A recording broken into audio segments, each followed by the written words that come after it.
folks. I'm Craig Lipinski. I'm Seth Castellum. And I'm Megan Lipinski. And you're listening to episode 27 of Ludowave Radio, the smooth sounds of video game talk. And for our longtime listeners, those of you who have listened to all 27 episodes of this show, you might remember that we were once the hot custard pie of video game podcasts. And Megan and I had hot custard pies. They were okay. What? They were okay? They had why are you even bringing these fucking custard pies up if they're only okay? But that was the whole point, though. Wasn't that the whole point that we were the hot custard pies of video game podcasts? Because we're like, yeah, that's all right. I guess I don't even remember this. Was I around for this? Probably. Have you not been on an episode of this show? I've missed a couple. Oh, okay. Well, yeah, no, I'm pretty sure you were here. Yeah, no. Okay. I'm pretty sure I likened us to McDonald's holiday pies, and they're back for a limited time at participating McDonald's. You should go there and ask for a holiday pie. Should they ask for a hot custard pie? No, because it's not called that, but it is hot. They are baked, and it is custard. And it has sprinkles. And it has, funfetti sprinkles. Inside or on top? It's baked into the pie that you can see them. The crust has them. It's funfetti crust. Yeah. Do you guys see that banana bread I made? Yes. Yep. It looked amazing. God, it was so fucking good. Good job. You didn't send me a recipe though. It was moist as shit. He did. I'm pretty sure Did I did. you? Yeah. Okay, I just never actually. She doesn't check. It. She has 8 million unread emails, and she just ignores them. She just ignores them. Maybe I could put it right on your Pinterest so you could ignore it there. There you go. That's good. So I can search for it in 3 years when I actually want to make banana bread. Banana bread? Please make it on Halloween and call it banana bread. Somebody write me a note and tell me that I should do that.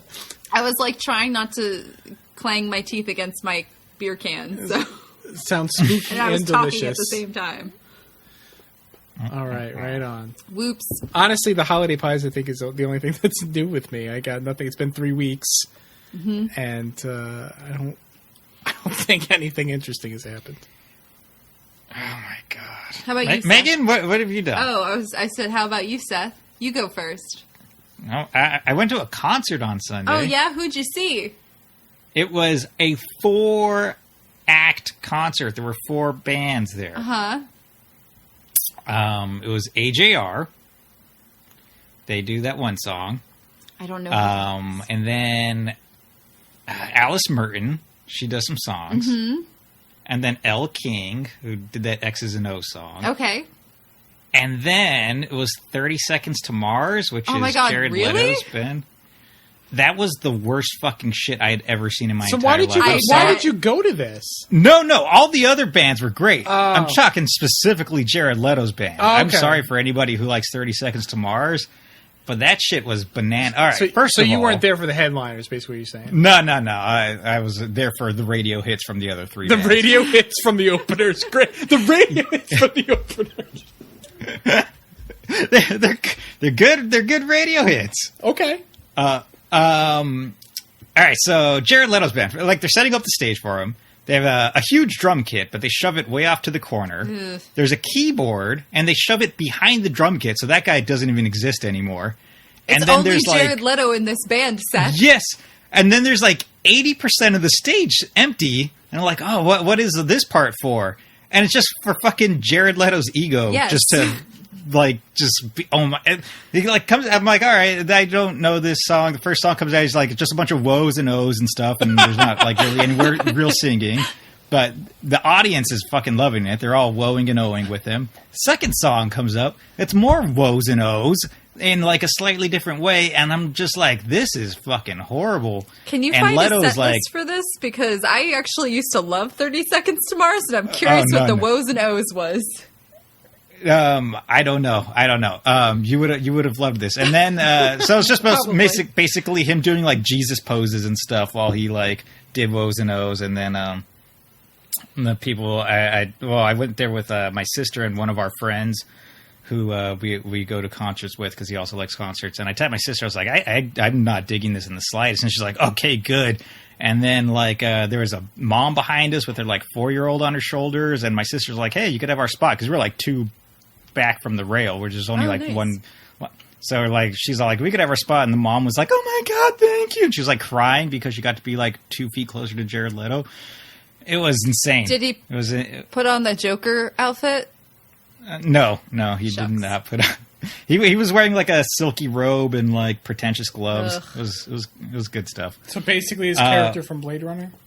He was. Oh yeah, he was in Blade Runner, wasn't he? Yeah, he was in Blade Runner. That's how forgettable it fucking is. I forgot he was the Joker for a hot second. That's okay. I just recently watched a video essay about Suicide Squad, so that's the only reason why I remember. Why did you watch it? It was a video essay about the editing in Suicide Squad because I like to watch videos about filmmaking. I was like, what's the smart words What's for the that? smart way for making the movies? Yeah, or the video people. So yeah, I watch a lot of those things when I'm at work on the weekends by myself. All right. Oh, one more thing. One more thing about that concert. While I was there, I found out that Elle King's dad is Rob Schneider, and I just could not stop thinking, you can do it the whole time I was watching Fucking that. Rob Schneider. I actually thought you meant Rob Thomas. I was like, Matchbox 20, and No, Rob not Schneider Matchbox makes more 20. sense. No. Rob Yeah, Rob Schneider. Different Robs. And then I could just see him in her face the whole time. I was like, oh yeah, I get it. She's so hot. And my dog got skunked for a third time. Oh, good. Yeah.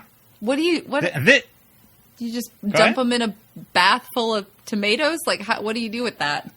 Well, this is funny because she's a veteran at getting skunked now. So as soon as she got skunked, she ran herself into the house and then jumped in the bathtub all on her own accord. Oh, so good. she was just ready and accepting of it. We have a skunk shampoo that's specifically for getting rid of skunk smells. And then there's also a mixture that everybody says works super good. That's a hydrogen peroxide and baking powder and dish soap. Huh. And that's supposed to be the best thing. Yeah, you're becoming an expert on this. Good to. I am. Both me and the dog. He's got all these fucking folk remedies and shit. Aw. He'll survive the apocalypse, maybe. No. Yeah, apparently tomato sauce just makes a mess and doesn't really do that much. Yeah. Yeah, it doesn't I imagine. I mean, plus you'd have to buy so much tomato sauce. all those folk remedies like that, I don't do. I used to get poison ivy really bad when I was a kid, and I remember one time. I mean, it's bad. My parents tried everything. They put me in a bathtub full of oatmeal, and I'm like, nah, this is. I'm a Quaker Oats man now. This is not doing anything for the poison ivy though. It's terrible. Isn't that more for chicken pox?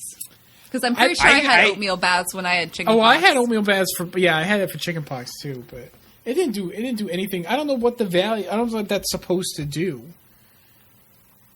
But even over the counter stuff like calamine lotion, that's a placebo in a bottle. It's that's supposed to dry out the lymph filled pustules. Well, that's fine in terms of a symptom, but the oils actually don't do anything. What oils? For poison ivy. The You mean- pustules. Oh, okay. Whatever's inside, that doesn't. It's only the oil from direct contact from the actual plant. leaves. Oh, okay. The stuff that's inside your blisters or whatever is just. That's lymph. That's just gunk. It doesn't do anything. Lymph is the technical I term. don't care. It's lint. It's lint inside of you, Craig. I'm pretty sure it's lymph. I'm gonna feel really dumb, just like I know you're very insistent. So I'm if you're very wrong, insistent. I'm I'm pretty sure I'm right. I mean, I know of lymph nodes, but I have no idea. I've never heard anything just called a lymph. Yeah, Right, no, that's no, yeah. the clear fluid. Whenever you have a wound and you stop bleeding, you're done bleeding, but you're still leaking fluid. That's lymph. Huh. So body ooze. Yeah, body ooze, clear body ooze. I'm trying to Google this, but I accidentally typed in lymph addition instead of lymph definition. Oh, good. A colorless fluid containing white blood cells that bathes the tissues and drains through the lymphatic system into the bloodstream. that still doesn't explain whether that's inside poison ivy blisters. Well, Okay. This isn't a medical podcast. None of us are medical professionals. I'm going with Megan on this one. I think she knows what she's talking about. All right, we'll take her word for it. I read stuff all day.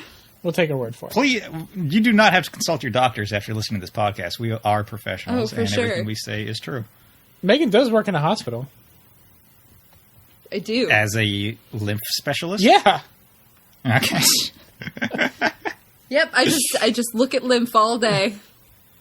Nice. That's a lymph. Mm-hmm. All Look right. at that. Do you have anything you'd like to add to the... We got another tin of butter cookies tonight. yeah. And that's the most exciting Is that what's, thing I have is that to what's on report. top of your mind right now, those butter cookies? Yes, that we got a 5-pound tin of those Dansk butter 5 cookies. pounds? Yes, my friend, and we already ate a whole tin before December. Yeah, we did eat a whole tin. That's, yeah. We have, like, vendors who want... who come into our office and they, like, bribe us with, like, fucking donuts and chocolates and whatever because they want us to, like, refer business to them, right? Dude came in today with a fucking tin of butter cookies, and I was like, "Yes, please." That's like the best thing that's come in a while. So, beautiful, you're hired. When he came in, I was like, "Oh, sweet, sewing supplies," and he didn't get the joke. Aww. So, right? Boo. That's where I keep all my thread and yeah, everybody, all the that's grandmas. what they're for. But yeah, so that was very exciting. I like that's how I'm the fat one, and I completely forgot about the butter cookies. And everything else is more or less the same. Yeah, So. yeah. This is what you can look forward to when you get married, Seth. If 5-pound If containers of butter cookies bought at BJ's. Jody's still listening. oh yeah, no, Jody listens to this part. I mean, yeah, when. Good save. Oh man, I believe that. All right. Video games. Yeah, let's talk about some video games. Yeah. Been playing a bunch of stuff. Playing Dragalia Lost still.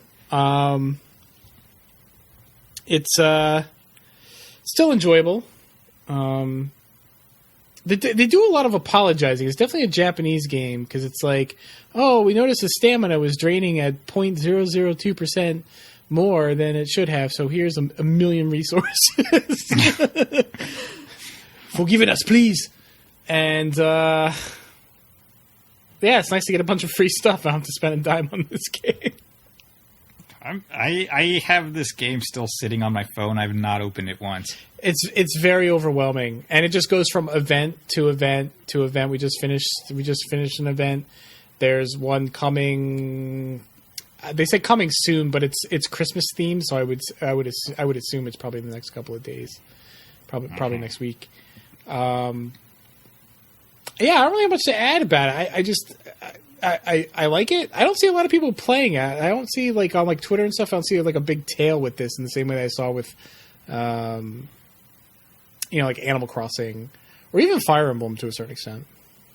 Right. Well, motherfuckers got me playing Pokemon Go again, so that's where I'm at. It always crashes on my phone. I can't do it.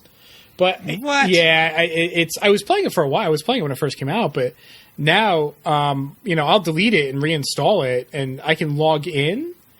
But that's as far as I get. It'll go to like a loading screen after that, and just immediately crash every time. I can't do anything about it. So You'll have to play all the Pokemon Go for us, Seth. yeah, please do. All right. But, I mean, they added a bunch of stuff to it, though. There's, like, trading now. You could trade Pokemon. You could battle each other.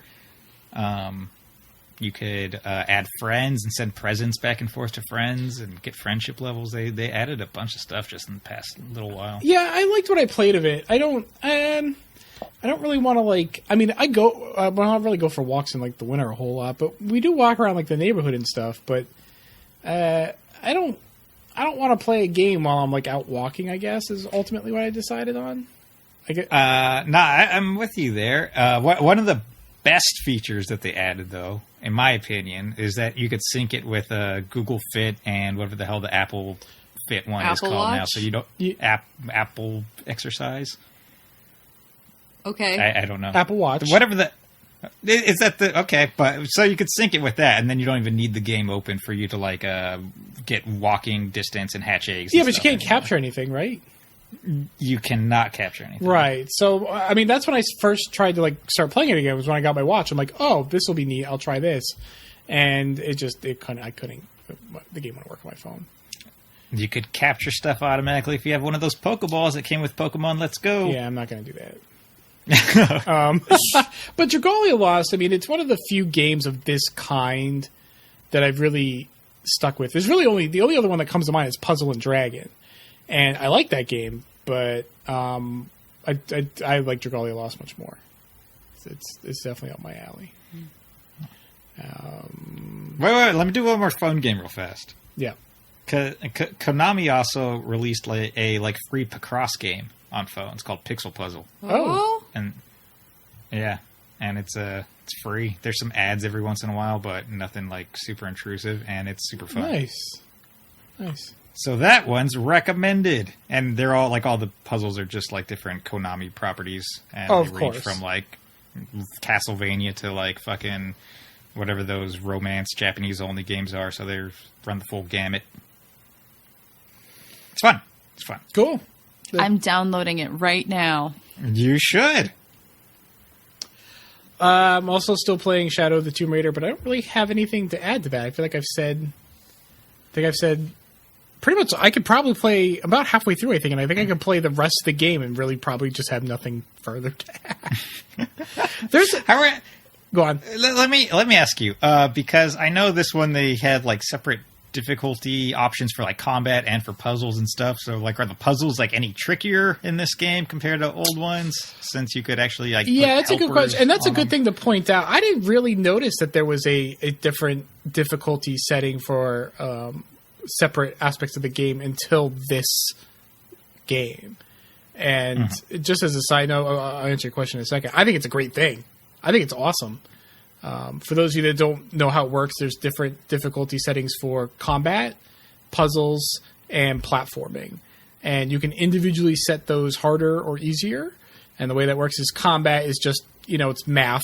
It's just, take more damage or do less damage or whatever. With puzzles, you click for your survival instinct, which highlights stuff around you, and she'll talk to herself. She's like, oh, I got to do this. And she has varying quips depending on the difficulty setting to explain. Batman detective mode. Right. A little more crazy because she's talking to herself, but just slightly more crazy. And so if you have it set to easier, she'll basically tell herself how to solve the puzzle. And then with platforming, there's slight white paint on places where you need to jump or run along the wall or whatever, and that paint is more or less apparent depending on your difficulty setting, and it's just really great. To answer your question, I feel like the puzzles are a little more difficult in this game. Yeah. Okay. I feel like I don't do all the tombs or the crypts. You strike me as the sort of person that is probably hunting them all down and right. I'm in all of them. I'll poke around for them. I'll look for them, but I don't really go too far off the beaten path. I mean, I feel like I get enough out of the game without having to do that personally. So I can't tell you what every tomb and crypt is like from every game, but just as a general sense, I feel like that this game the puzzles are slightly more difficult. Yeah, almost as if they assume that you have played the previous two games and you're building off that knowledge. All right. As long as they're not PlayStation level obtuse, then that's cool. I would not say anything's been obtuse. No. It just sometimes there was one mirror puzzle I was working on forever. That was a pain in the ass. Mm-hmm. It was sort of apparent what you had to do, but you really had to work it out. It was a toughie though. And I really didn't get anything good out of that. Yeah, you were like, "That's it." That's it. And it was kind of. We're trying to solve the puzzle. Oh, I think it took me an hour and a half to solve that, the reward was a skill perk that was harvest more natural resources when you collect them, and I'm like, oh, fuck off! I already have too many fucking feathers and whatever. Jesus. Solving the puzzle was the reward in itself. Well, there is some truth to that, but a decent perk would have been nice. That's all I'm saying. I had pants that did that. I was wearing pants that gave me a perk that let me collect more branches or whatever. They're called pockets. Well, that's not what the pants called them. I don't like how like small the inventory is, and like even when you like raise your inventory to max, I feel like it's not enough. At least in the second game, I haven't played the third one yet, but like I think it's like a max 40 on most of the resources, and I'm like, I want to fucking hold more than that. It is pretty small, but mainly because you're so flush with everything. Yeah, exactly. Well, but there's no shortage of this stuff, and that's why like whether you're full or running low doesn't really. Sometimes running low can be kind of a pain. I mean, that once in a great while, I think it's like, oh shit, I wish I had more of this. But the limit doesn't really matter because it's like you'll just turn the corner and there'll be more stuff to grab. And at least in the second one, I always feel like I'm just running out of like one specific resource, though, and they're like giving me everything. But like I'll run out of paper all the time. For some reason, paper is like the that does happen. Yeah. And then I'll like unlock a perk. It's like, oh, you need 30 papers to unlock this. I'm like, I don't have any fucking paper right now. There's a paper shortage. Go buy me a notebook. It's like, it's probably like that. I don't know. Maybe they tune it for that kind of bottleneck, though. Maybe. Anyway, I think it's a good game. I mean, just my lack of like things to say about it. I mean, I do like the difficulty settings. I think this one does have better puzzles. I feel like it has more tombs or crypts. I mean, I don't know if everywhere that there is a puzzle and a reward is necessarily a designated tomb, but there seems to be more of that stuff. The other thing is that it does actually make a slight effort to touch on like Laura's kind of like white savior imperialist kind of, bullshit. Really? Yeah, ever so slightly. Mainly, but it kind of comes back to like, well, you're not as bad as Trinity, so. And so, like, it does. You got to give it a little credit for touching on it, but not too much credit because it doesn't actually do anything with it. Mm-hmm. So it's like it tries to say something, but you got to remember that Laura's the good guy, so they can't really say too much about it. Mm-hmm. Plus, I need a sequel where she steals a bunch of shit anyway. So, how do you like the setting? It's where is she in this one? Peru. I'd like it. I like it. I liked Siberia because that felt a bit different to me. When I think of Tomb Raider and I think of like tombs, I don't think of Siberia. Mm-hmm. I think of like temples. So I like that setting because I don't know where she's been. She has like 3 dozen shitty games, so I haven't followed them all. So I don't know if somewhere like that has been. I think she's been in snowy areas before, maybe like the Himalayas or something. Isn't that she's not in Siberia in this one, is she? She's like in Nepal or something. Is she in I could have sworn she was in Siberia.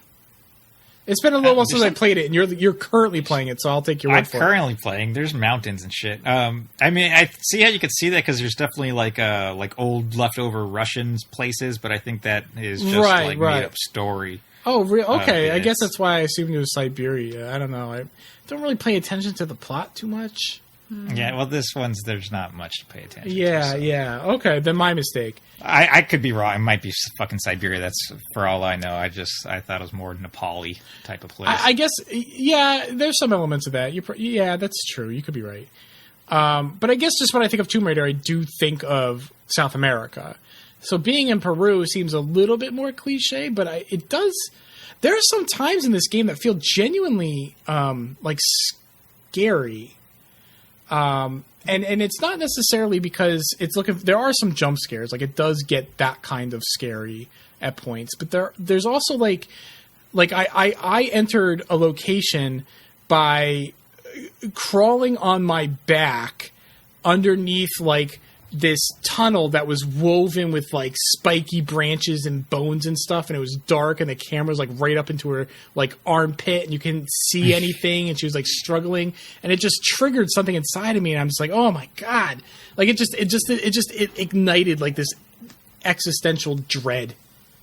I've seen pictures of like spelunkers like going through like little tiny cave holes. It was like that. Yes, it was like that. Yeah, that always makes me get really like claustrophobic and anxious feeling because they're like barely squeezed through and they're like popping their shoulders and arms through these holes, and I'm like, you're gonna fucking get stuck and die there.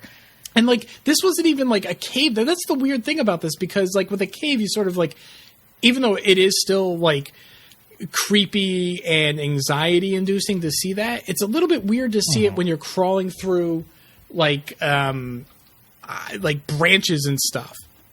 Oh, it's just like a thicket. Kind of, but it's like it looks man-made. Okay. So there's a lot of like skulls. It's very creepy. Like I don't want to say like a trap. No, maybe? no, they built it that. No, I don't think. It could look. I don't know. Maybe, but who built this tunnel, Craig? I don't know. Who built this path? Tell me. What's its purpose? To be scary to crawl through. Really, that's basically it. That's half the battle. But there's some weird anxiety-inducing areas like that in the game. I like it. Okay. Like I said, I don't have much to say about it. I also played Assassin's Creed Odyssey for a couple hours. I wanted to finish Tomb Raider before I started it, but the sirens call. Get it because it's Greek. The sirens. I have no idea where Oh, this is it game in takes Greece? place. It is in Greece. That's cool. Yeah. It continues. It takes a lot of what was built on Assassin's Creed Origins, runs with it, but it does some things. Well, it makes changes to some of like the systems in terms of like upgrades and stuff that I don't care for, but they did it on purpose. They did something really. They're leaning very heavily into being an open world action RPG, and nobody else is really. I shouldn't say nobody else. I don't really notice too many other people doing that, especially with like BioWare not really having a presence this generation. Mm-hmm. And if I didn't know better, I would say that Ubisoft saw that and said, "Let's be BioWare." And they're leaning very heavily into that. There are dialogue choices in this game. You can romance people in this game. And one of the choices, and this is what's tied to how skill progression works, is that I don't know about other Assassin's Creeds, but in Origins there is I think it's like a stamina gauge, adrenaline gauge is what they call it. And I barely paid attention to it in Origins. It's certain skills require a portion of the bar, but I generally didn't use those skills a whole lot. And I would say most skills aren't tied to it. That's not true in Odyssey. In fact, most skills seem to be tied to it. And that's how skill progression is completely changed. And it is for all intents and purposes, it's now basically a mana bar. Huh. So they're leaning. They basically told no one, just quietly. They're eating BioWare's lunch, and the thing is, I don't think BioWare fans really notice that. I don't think they're going to I'm going to play Assassin's Creed because there's no good Mass Effect around right now. But there's definitely a lot of overlap in terms of between traditional Assassin's Creed and BioWare RPGs in this game, for sure. Are you using the dude or the chick? I'm playing the woman. Why would I play the dude? Yeah, no, I'm just... Yeah, no, I'm playing the woman. I assumed. I'm basically playing, the Ubisoft's version of FemShep. Right. So, just for our listeners' sake, if you like BioWare games, if you like... I would even say, like, The Witcher. Like, if you like games that are like that, there's... I can't guarantee it, of course, but there's a good chance that you'd like the two newer Assassin's Creed games. They're something quite a bit different from previous Assassin's Creed games. I like them. Plus, there's some good plot, right? Based on what I saw. I don't really pay attention to the plot. Oh, okay. Well, I saw some cutscenes and it yeah, looked engaging. To that point, are you talking about Odyssey or Origins? Just, what I saw you play of both. Well, believe it or not, I actually did like quite a bit of the writing in Origins. I don't know if I talked about that on the show, but the main character you play is Bayek.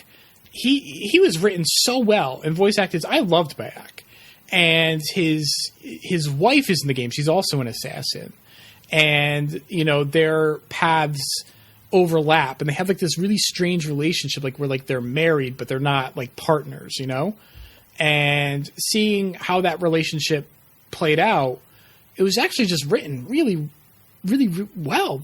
The plot, like, I don't care. At the end of the game, you murder like Julius Caesar. Like, who gives a flying fuck? It's fucking. There's aliens, and I don't know. It's bullshit. But that doesn't mean that there aren't nuggets of good writing within that garbage. And Origins definitely had that. But I haven't played enough of Odyssey to really... Haven't it? Yeah. Oh, and speaking of leaning more heavily into the art, like into being like a role-playing game, you get an item that is... How much do you know about Assassin's Creed, Seth? You know that it's like sci-fi, right?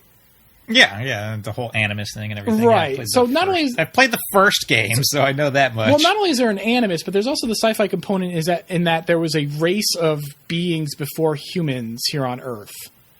Like, you know, that long lost, like, ancient but powerful and knowledgeable civilization. Right. And so you have one of the... I feel like this is just like facts, Craig. I've learned this I know, in this school. is right.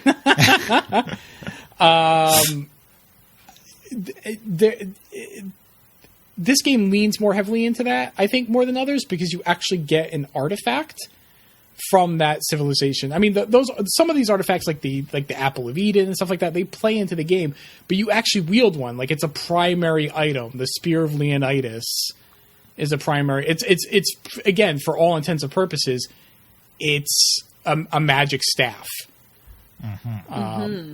So it's really interesting seeing Ubisoft lean so heavily into being ripping off Stargate.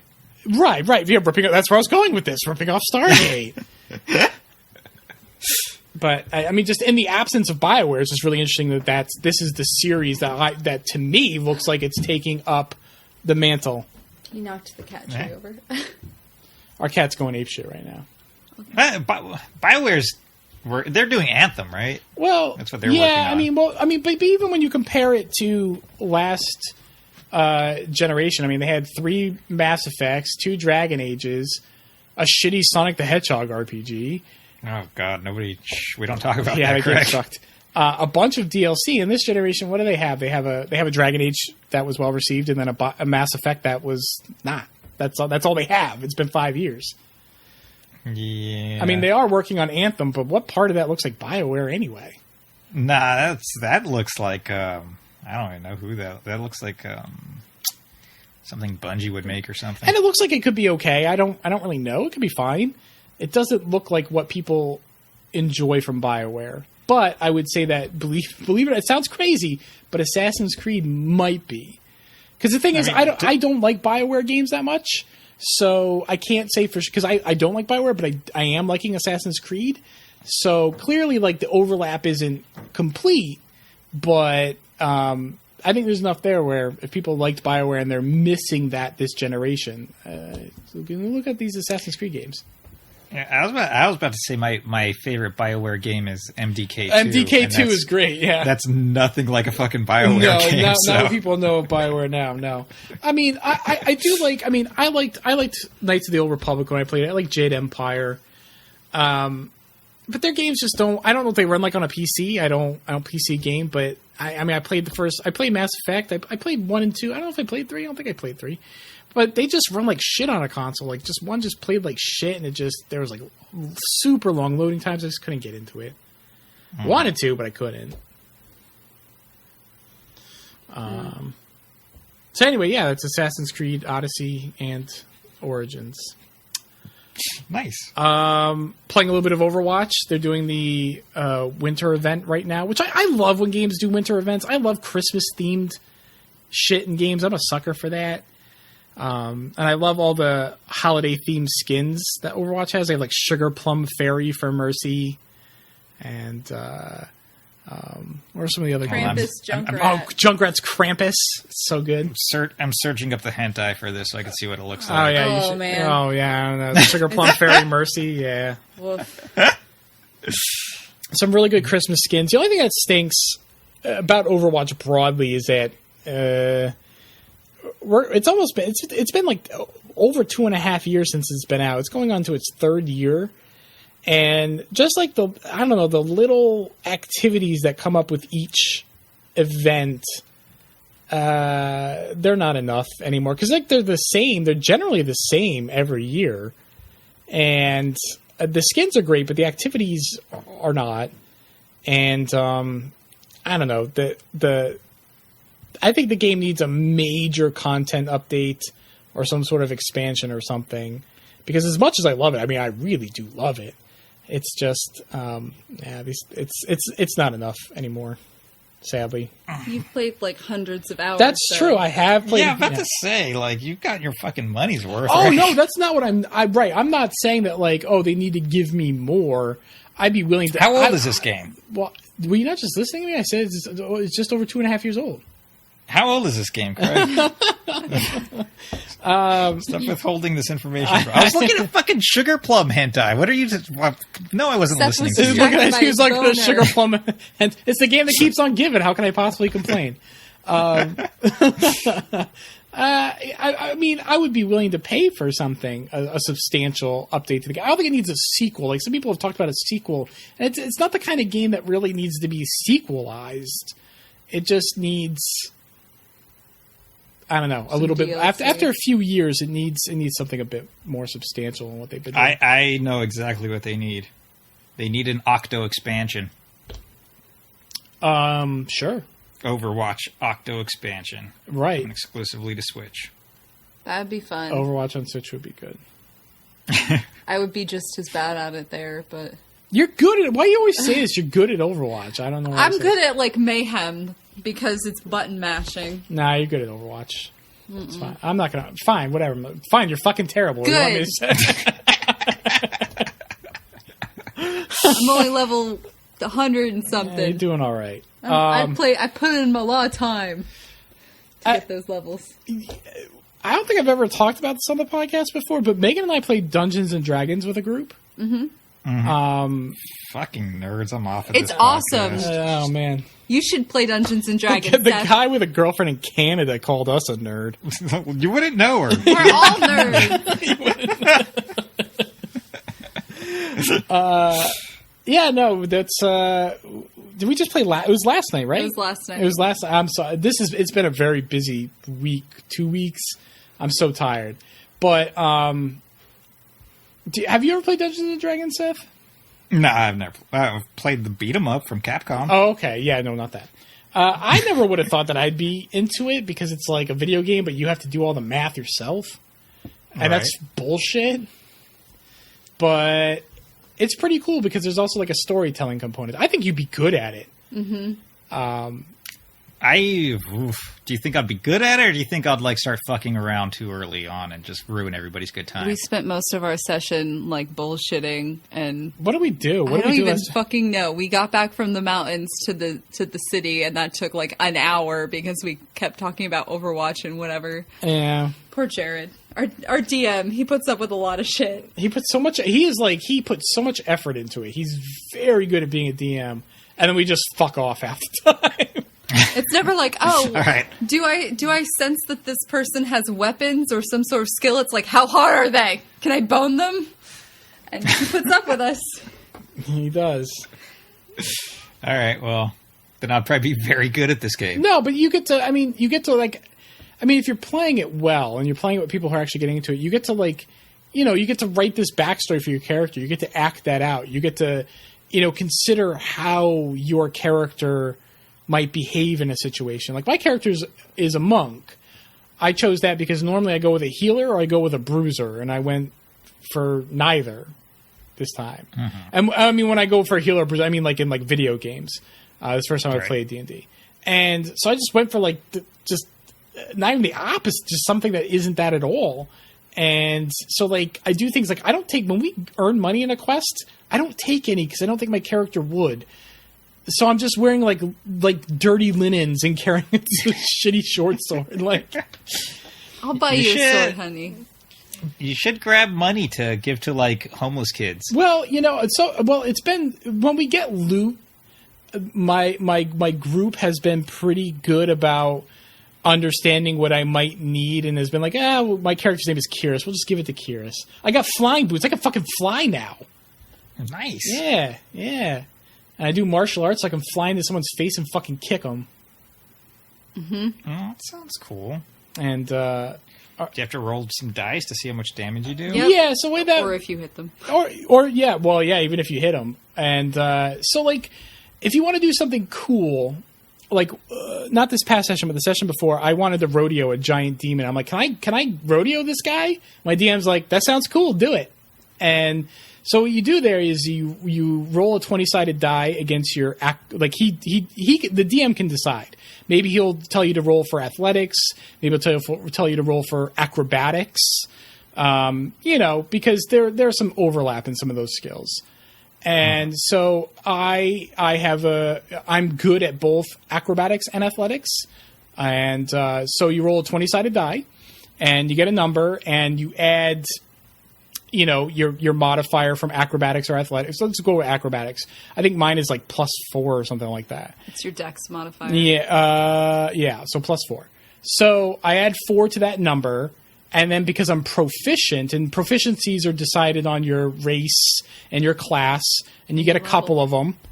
So I'm proficient in acrobatics. So right now that's another +3 on top of that. So it's +7 to whatever I rolled. So I can get up to 27 in this acrobatics check. And it's just sort of up to the DM's, decision making. And goes, yep, you fucking rodeoed that demon. You did it. And so I'm up there. He's like, what are you going to do now? I was like, I'm going to stab him in the head. So then what you do is you roll a 20-sided die to decide whether you actually land the hit.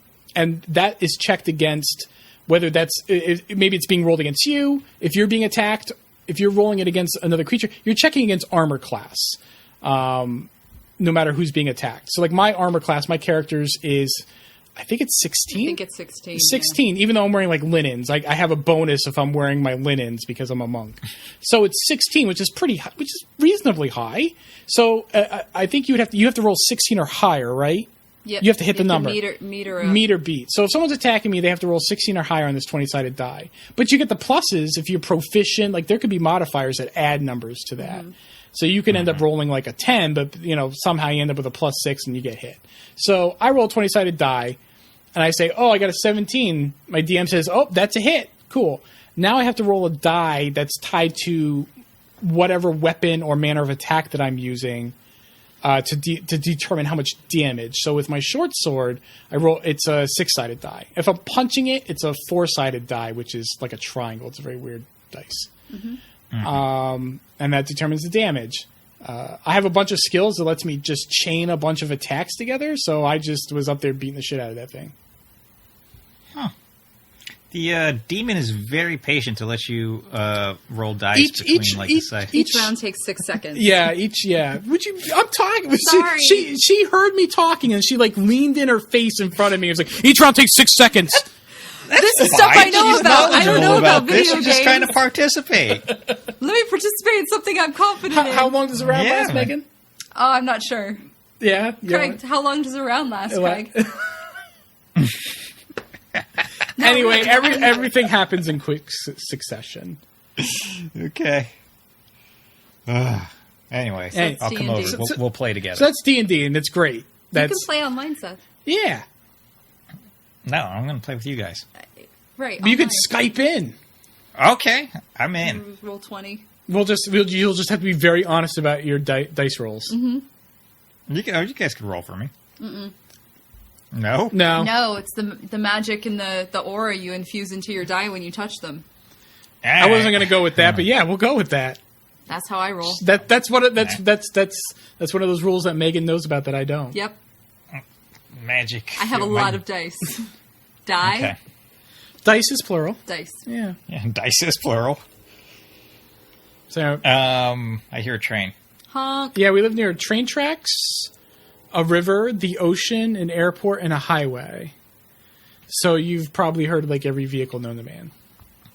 I got tracks by my house, but it's just like trolleys, like just a commuter the San Francisco treat just fucking our metropolitan MTS system is called trolleys. They're not trolleys, they're like light rails, but for some reason it's the San Diego trolley. They call them trolleys. So it's trolleys all day, but like at 2 in the morning, 2 a.m., then trains run on those tracks, and that's the only time you hear the fucking honking is in the middle of the night. That's really thoughtful of them. Yes, very. I like the sound. Like, it's like loud. If you're not used to it, it's probably jarring. Like you're like, oh, there's a train. But to me, I didn't even hear the train until you pointed the train out. Okay. When I first moved in with Craig, I'd moved from this rural, like, tiny town that, it was pitch black where I lived when we turned our house lights off. And I moved in, and I moved in with Craig. I was like, what are all these noises? Why is it so loud and so bright? The big city, honey. Big city of Groton, Connecticut. Yeah, that's Groton, baby. Oh, man. Honk, honk. Toot, toot. That's a Groton, baby. Whatever chopper. I can't make chopper noises, but chopper noises. Yeah, there's a lot of helicopters, too. It's like they're going to Thank land you, on the Seth. roof. They, like, fly, like, right over. Anyway, the last thing I've been playing is Super Smash Brothers Ultimate. I don't know if you've heard of this. It's very fuck obscure. is that? It's a very obscure game. It's niche ass fucking did a new elitist. They just keep banging those out. Oof. I really like Smash Brothers, and obviously I had this game pre-ordered. I got it day one, but I leading up to it, I just wasn't feeling like the excitement. I guess I don't know how to put it, and so I was like worried that like I'd get it and I would just be just not into it. I guess. But that's not what happened at all. I had this kind of like, I don't want to say apathy, but that's the only word I can think of towards it. And then I got it in, and man, this is the best Smash Brothers. It's fucking good. Yeah, no, it's super good. I feel like there was like not a lot of excitement for me because we've been here like fucking 5 times before. Yes. So I'm like, yeah, it's Smash Bros. Yeah, and it's gonna come out, and I just can't get excited for it. But no, it's really, really fun, and it feels good, and it looks good, and just everything about it's super good. It's come out at a really good time of year because like just playing the game feels like Christmas because you're constantly unlocking things. It just feels like you're constantly getting presents. I really like the single player World of Light. I got the impression you didn't. It's funny because I was just whatever on it when you saw that comment I made on the boards, I'm sure. But then after that, I got into like some really hard battles, and then I was enjoying it more. Have you fought Cap'n yet? Yeah. Did you win that? That's the one with all the fucking crazy wind, right? Yes. Yeah. I did win eventually. I had to put on a spirit that was like cut down the wind, but it was still pretty windy. But yeah, no, I was able to. I can't. So I didn't know. I tried to brute force that. So in World of Light, for those listening, sometimes I forget that we have listeners and we're not just hanging out. But World of Light in Smash Bros. Is the single player mode. It just has an overworld map, and you walk around to points of light that are battles, and the battle is for a spirit, and the spirit is, I don't know what, any number of like hundreds of random video game characters. I think it goes in 1,000 something. It's 1,000. Well, but I can't say thousands because it's not multiple thousands. So that's why I said hundreds. So it is over 1,000, and they're just all kinds of video game characters from everything. And they represent that by taking one of the actual fighters and then modifying that fighter in some interesting way. So one of the spirits is Cap'n, the Kappa from Animal Crossing. And he is represented by one of the Koopa kids. What is it, Iggy? Who is it? I think it's Iggy. Is it Iggy? Yeah. It's Iggy, yep. And it's in a water-based stage, and the modifiers are like high winds, so you constantly have to run against the wind, and if you jump, the wind will just take you away. You're done. And you can't swim. That's the other modifier. You can't swim. So if you hit the water, you might have a split second to jump out of it, but it's like a half second, and then you just sink. Otherwise, you're dead. But when you win these battles, you get to keep the spirit from the battle, and those have benefits. You can equip those. And up until that point, I basically unlocking spirits that were like run faster or start the game with a bomb or whatever.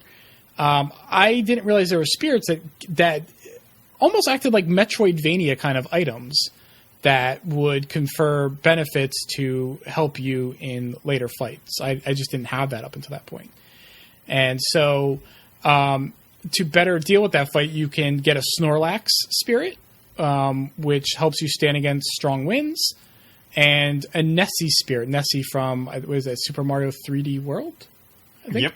And that you can swim in water regardless of the modifier with Nessie. So those help, but I still haven't been able to beat him because the wind will still carry me.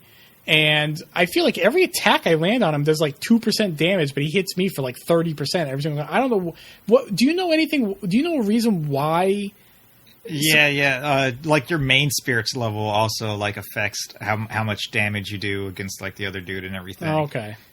So you have like the main spirit, and then that spirit has slots, and depending on how many slots, you could stick the modifying spirits onto that. Right. And the main spirit levels up, and like the more you fight with them, the stronger they get, and then you could kick more ass once they're stronger. And they're different, and some of those main spirits, some of them are stronger than others, even at the same level, right? Oh yeah. Okay. They start off with like a different whatever. I can't remember what the combat number is called, but yeah. No, yeah, I should probably look at that. I wasn't thinking. I'm like, I know Smash Brothers. I can win this. No, I had probably played that match a couple dozen times. I've heard a lot of grumbling and swearing. I was going to say shouting, but it's really not shouting. It's more like exasperated sighs. It's just resigned failure. Right. I'm like, whoa. The way they theme these fights is great, though. I was stuck on one for a very long time. That is, it's like a Dr. Wily fight. So you fight 8 metal Mega Mans, two at a time each, and it's a stamina fight too. So you got to fight 2 metal Mega Mans, 2 metal Mega Mans. You got to do that until you kill all 8 of them. And then Dr. Mario representing Dr. Wily comes out at the end. Then you got to beat him up too, and he's slightly easier. But getting through fucking 8 metal Mega Mans on stamina is so hard. I was like probably almost 40 minutes trying to beat this thing, and I was like just going insane. But I finally fucking banged it out, and then I flipped off the TV. Some of these are genuinely tough. What is the other one I'm having trouble with? Yarn Yoshi. There's like 5 fucking Yoshis coming out, like fucking me up. Yeah. Did you do that one? Yeah, I did Yarn Yoshi. I remember that fight. It's tough. Some of those are tough, but I really like World of Light. I mean, I love the absolute insanity of Subspace Emissary, but I think that overall I prefer this. I prefer that this is just so strange, and you can't. There's no way to anticipate any of these fights. They're all just so different from each other. Yeah. But just the modifiers and the theming around like whatever the spirit character is, it's really good. It's really well done. It's really well done. So between that, I'm into it now. Oh, good. I'm glad you're on the right side of history. So, but between that and just like like I said, like the Christmas aspect of just like unwrapping several presents every single time you play, it's great. I love it. Have you done any of classic mode? I haven't, not yet. No. Dude, classic mode's got fucking like bosses like that are just made for the end of whatever character you're fighting. Oh yeah, that's right. I remember them talking about that in one of the directs. Yeah. Yeah, so I got like to the end with Link. I got to the end of the class. It's sort of like only a few stages too. I think it's like 5 stages, then bonus stage, and then whatever the boss is. But yeah, I fought like Ganon at the end, and he's got like his own moveset, and you could only damage him by hitting his tail until he like collapses, and you could start hitting him some more. And then with I think it was Kirby or somebody. I fought Marks from one of the Kirby games. I can't remember what Kirby game is from, but they got like special bosses just for the classic mode. It's just a lot of great single player content. I mean, it's not just like the party game that Melee was. Like it is a absolutely massive, complete package. Mm-hmm. It's great. And then I've also done some online on there as well, just both lobbies and quick play, and like 80% of my matches have been like playable. So I haven't had too many laggy fights. It's been working well for me. Well, that's good. Yeah, I don't see myself probably playing a lot of it multiplayer. There's just so much here to play just by yourself that like by the time I'm ready to like play with other people, I mean it's going to be a little while. Which is strange to say that about Smash. It just doesn't seem like the sort of game where like, I'll play with other people later. The map in World of Light is fucking humongous. It's huge, yeah. And then there's like areas you could go into, like there's a power plant I went into. That's where that fucking Mega Man fight was. That was super hard. And there was a power plant and a like Metal Gear type spy factory. The spy factory is the one where the Mega Man fight was. Where they manufacture spies. Yes, exactly. Right. But yeah, there's like buildings that you go into on top of this already gigantic map. It's great. It's great. Unlocking characters sucks though. Unlocking character, well, it's kind of random. Is that your problem with it? Yeah, like I don't mind that. I think that's kind of fun because it just doesn't. I mean, I understand why you're frustrated with it. I do. I'm not dismissing that, but I find it fun because it's a surprise and it's completely different from everyone else's experience. I don't mind unlocking characters. I just would prefer to be able to like unlock them in an order I would want. Something like more, because Marvel vs. Capcom 2 on Dreamcast, you had to unlock everybody too, but like you went into a shop and you could like buy whatever character was showing up there at the time. That's kind of similar, but there was slightly more options. I don't know. There's just certain characters I want right now that I don't have. Do you think that they did that to force people into playing characters they wouldn't usually play? Absolutely. Yeah, probably. Like, go enjoy all this content we've given you. But only when you unlock it. Right. Luckily, I main Link, and he's one of the 8 people who's available. There's like 72 characters, and there's only 8 available when you start. Ugh.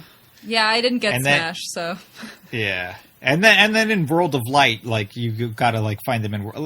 how do I put it? If the characters you unlock in World of Light unlock in the main game, but the characters you might unlock in the main game do not unlock in the World of Light. Right. Oh.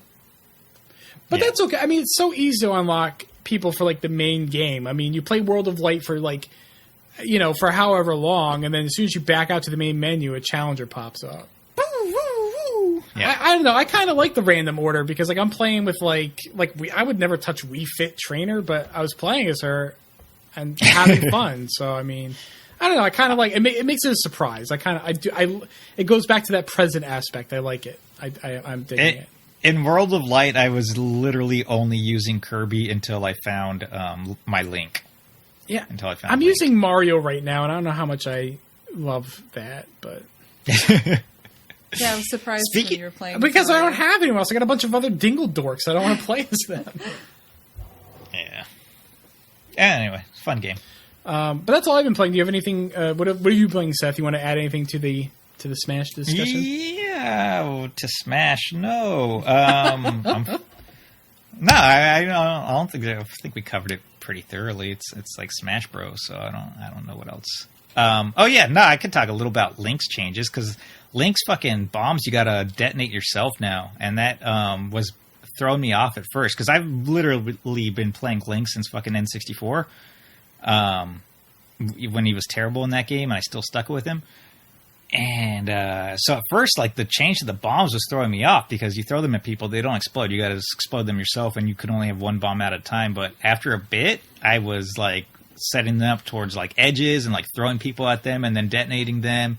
And they also like kill now, like once they're like in the 100% of the bombs, so you could kill. So like throwing them off of ledges at people when they're trying to get back on and blowing them up and killing them. It's good. How do you detonate the bomb? You press the same combination. Oh, okay. Yeah, down and B, same way you pull it out. I was like, you gotta aim an arrow at it? Like... No, because he's... the reason why you have to detonate them yourself is because he's Breath of the Wild Link, so they're remote. Yeah, gotcha. Yeah, he's Breath of the Wild Link now, so he has the glowy bombs. Cool. Yeah. Nah, that's it for Smash. I'm not going to talk about that game. Should I talk about other games, though? Yeah, please do. Okay, I played through the Lost in Nightmares DLC for Resident Evil 5. Did you play that with you? Yeah, I did play that with you. Neither of us had played that DLC before. I think we'd both played Resident Evil 5 before. But no, maybe he had. I don't know. But we definitely both never played that DLC before. And it kind of sucks, man. Ouch. That's gotta be disappointing after like how well received the main game is. Yeah. It starts off like in a almost clone of like the Resident Evil 1 mansion. And so you're like, oh, it's just like Resident Evil 1 and stuff. And then you get down into these like sewery areas and where you finally like encounter enemies. Like for the first half of the game, there's like no enemies at all. And then you finally encounter enemies, and there's only one enemy type through the entire DLC. Oh. Which, right? Like so an intern made this? I think so. Here, little Billy, little Sally. This is your Japan, like project. little Saito or something. I'm sorry. My apologies. Little He's Saito. like, I made it. Little Saito like, the intern. I made an axe guy. Good job, Saito. Saito-kun. I'm just going to clone him a bunch. Okay, good job. The first half is puzzles. The first half was puzzles. Well, you said there were no enemies, so I assumed it was just No, puzzles. it was puzzles, and they were like kind of dumb puzzles where you're just like running back and forth, like finding papers. Like literally, it was like one of the puzzles was just finding 3 papers in the mansion so you could put a password into a computer. This was somebody's like school project, and their dad worked at who makes?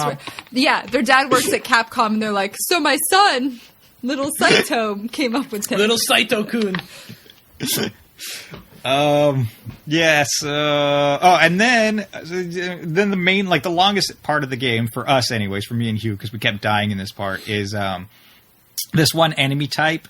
It's really strong, and they have just giant axes, and conveniently, your characters lose all their like weapons and everything, so you're just completely defenseless.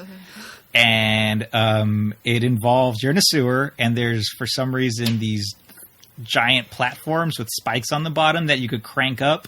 So the whole thing involves like one person making a axe guy chase him while the other person holds a crank and then lets go so that they could like mousetrap them. That sounds actually kind of interesting, though. It's interesting until you start having to do it with like 3 or 4 of the axe guys running around, and you can't even like see that. Like if you're the dude holding the crank, you don't know if an axe guy's coming up on you. Yeah, that just sounds stressful now. Yeah, no. Yeah, so it just gets annoying. It's fun for like the first 2 axe guys you kill, but then the last 3, it's just like, all right, I'm fucking done with this part. Sounds like some Scooby-Doo bullshit. It's but slightly more bloody. Yes. Scooby Apocalypse bullshit. Fred's not setting up train tracks to make a trap for this one. No. Yeah, so we played through that. That was disappointing. What else Is there more DLC for it? There's another DLC that I think we're gonna do tomorrow, actually. Cool. So see if that one's any better. I played I beat the Elite Four in Pokemon Let's Go. I became the Pokemon champion. There's some Who's the reigning champion? Is it your rival, or is it like Gary? Yeah, no, it's rival Gary. Gary Blue. Blue. Let's call him Blue. We're not going with the anime, Craig. Blue actually becomes like the because Giovanni ends up being the gym leader for Viridian, which is like the first town, and they're just like, oh, there's no gym. Blue actually ends up taking up the gym there after you beat Giovanni in it. So they did switch some things up, but no, it's just your rival who's at the end there. You know, I haven't finished the game yet myself, but I don't know. Right. They did some like little things that change it up a little bit that I kind of appreciate. Not really like, I don't know, not like big like twists like or anything, but just small things like that. I guess just yeah. You know, no, they're like neat little nods. Yeah, just little things. Yeah. So you can actually like go and fight Blue at the Viridian Gym after you beat the Elite Four. Oh, that's fun. Yeah. But there's a system that happens after you beat the Elite Four, and 151 Pokemon experts who are experts of just one type of Pokemon show up all over the land, and they just have one really strong Pokemon, and you could fight them with only that exact same Pokemon. And like no items and no anything. You just got to fight them 1-on-1. But like all their Pokemons are like fucking level 75. That sounds like a disgusting battle of attrition. Yes. So you got to like raise up just like a certain amount of Pokemon if you want to do these. And Red from the original games actually is battleable, fightable. He's battable. Battleable. He's battleable. He's an opponent he's an opponent you could fight, but you got to fight. You got to be able to beat like 5 of these Pokemon experts with like level 75 Pokemon before you could fight Red. And I don't have it in me. Like I have like a level 6. I don't. I have like a level 68 Eevee. My Eevee, from getting this right, is like level 68. I try to fight the Eevee expert, and she fucking one shot hitted me. Ooh, boy. Pass. Just dead in one hit. And I'm like, poor little Eevee, you're just level 68. It's not going to cut it for you. That's for the people who are complaining about how this new Pokemon game wasn't hard enough. They're like, oh, okay. Yeah, I think so. That's exactly it. But otherwise, I mean, I enjoyed the game up to that point. I still need to go into the cave and catch Mewtwo. I haven't done that yet. But I'll do that. And I've also been playing Persona 4 Dancing All Night. Oh. I bought that Persona triple pack that comes with like 3, 4, and 5. Mm-hmm. And it's a really fun rhythm game. It's fun. I like it. I didn't like it. No? Do you like rhythm games? I do, actually. And I love Persona. I didn't care for it because for two reasons. Way too much story. I know it's Persona, okay. but it's a rhythm game. You need to shut the fuck up and let me dance. This is yes. The second thing is that if I remember correctly, it was the way the inputs worked. Did they fly to like the edges of the screen or something like that? Yeah, it's sort of like what was that Dreamcast game that SNK made that was a cool tune or something along those lines? It's sort of like that. Well, anyway, it's stupid. So. So wait, do you dance? Is it like dance? No, like it's a dance rhythm. No. It's just a rhythm. It's rhythm game, but like the Persona characters are dancing. Okay. Yeah. So you press the buttons in rhythm to like really cool remixes of Persona music. Okay. But like it's like you have I'm playing it on Vita, so you got like this big screen and all the icons do this from like the center. Oh, okay. And it's like just really rotating. They fly out from the center to the edges of the screen. And how is that on Switch? It's not on Switch. Oh, it's on Vita? PS4. Okay. Why did I think it was coming to Switch? I don't know why you thought that. Because I don't know what's going on. That's why. It's fine. It's because I switched platforms. I was talking about Switch games, and all of a sudden went to PS4. No, I think it works fine. I feel like it's too easy on normal. Hard is more like my speed as far as the difficulty goes. But I was playing free mode. I was playing free mode for the first 2 hours until I like played through all the songs there, and then I hit the story mode. And Jesus fucking Christ, this is a rhythm game. I want to like play stages. Craig, you're right. I think it took like an hour and a half before I like played a level. Yeah, it takes so long. Can you skip? It's just all reading. You could skip, but then like, what's the point of even playing the story mode? Might as well just play the free mode. Just give us a synopsis. Okay, give me the fucking cliff notes of this shit. I mean, the story's like fairly interesting, but it's just too much. It's too long. Like if they cut that by half, I would not be complaining about it, I think. But it's insane. It's insanely long. I've played one song so far in the story mode and I've been playing it for like an hour. That sounds They horrible. definitely put the B team on it. I mean, the story's interesting, but like the writing isn't nearly as strong as the main games. I've never played a Persona game in my life, wow. so I have no idea what is going. I mean, I've played the fighting games. I've played Ultimax or whatever it's called. Yeah, Ultimax. But I didn't touch the story mode in those either because I think it's also fucking visual novels with fighting every once in a while. But no, as the rhythm game goes, it's not my favorite. It's no Hatsune Miku, but it's all right. The music's really good though. I love Persona. The music the music's like fucking like chill but dancey at the same time. I like it a lot. So that's Shoji Meguro. If you say so. I don't know who that is. Primary Persona composer. That's Saito-kun for you. He's the one who wrote the story. The story's ridiculous though. It's like I'm gonna fucking touch on this because it's because you read it. I did read it. Risei's a pop idol, right? Risei. She's a pop idol, and I guess you survived Persona 4 that I've never played with her, and Yu-kun is the playable character. And so Yu-kun and all of his dopey friends are going to be backup dancers in Pipe Idol Risei's big comeback concert. And right? So far, so good. Okay. But then videos on the concert tour's website, a video appears at midnight of a dead pop idol. Yeah, that's why Megan was she's like, what's a pipe idol? And you're like, yeah, pipe idol. We're good so far. And we're just like looking at it like, okay. I don't recall that part of the game, but sure. Listen, we skipped. We haven't recorded in 3 weeks. All right. I forgot how to. I don't talk between these. This is the only talking I get. Pop idol. A dead pop idol video appears on the concert webpage, and if you watch it till the end, then you get like swept away to some evil world, and the only way to fight these evil spirits in this world is through the power of dance and music. I love the concept. Yep, that's the story for you. Sounds good, man. I love how stupid that is. Actually, I'm good with that. I would probably enjoy it, but for like half the amount of time. You can play it if you want. No, you won't make it to the fucking first level that you play. No, I won't. I guarantee. She'll fall asleep. No, I'll probably just be like, skip. I'll read about it on Wikipedia or whatever. It's fully voice acted, so you could just like care less.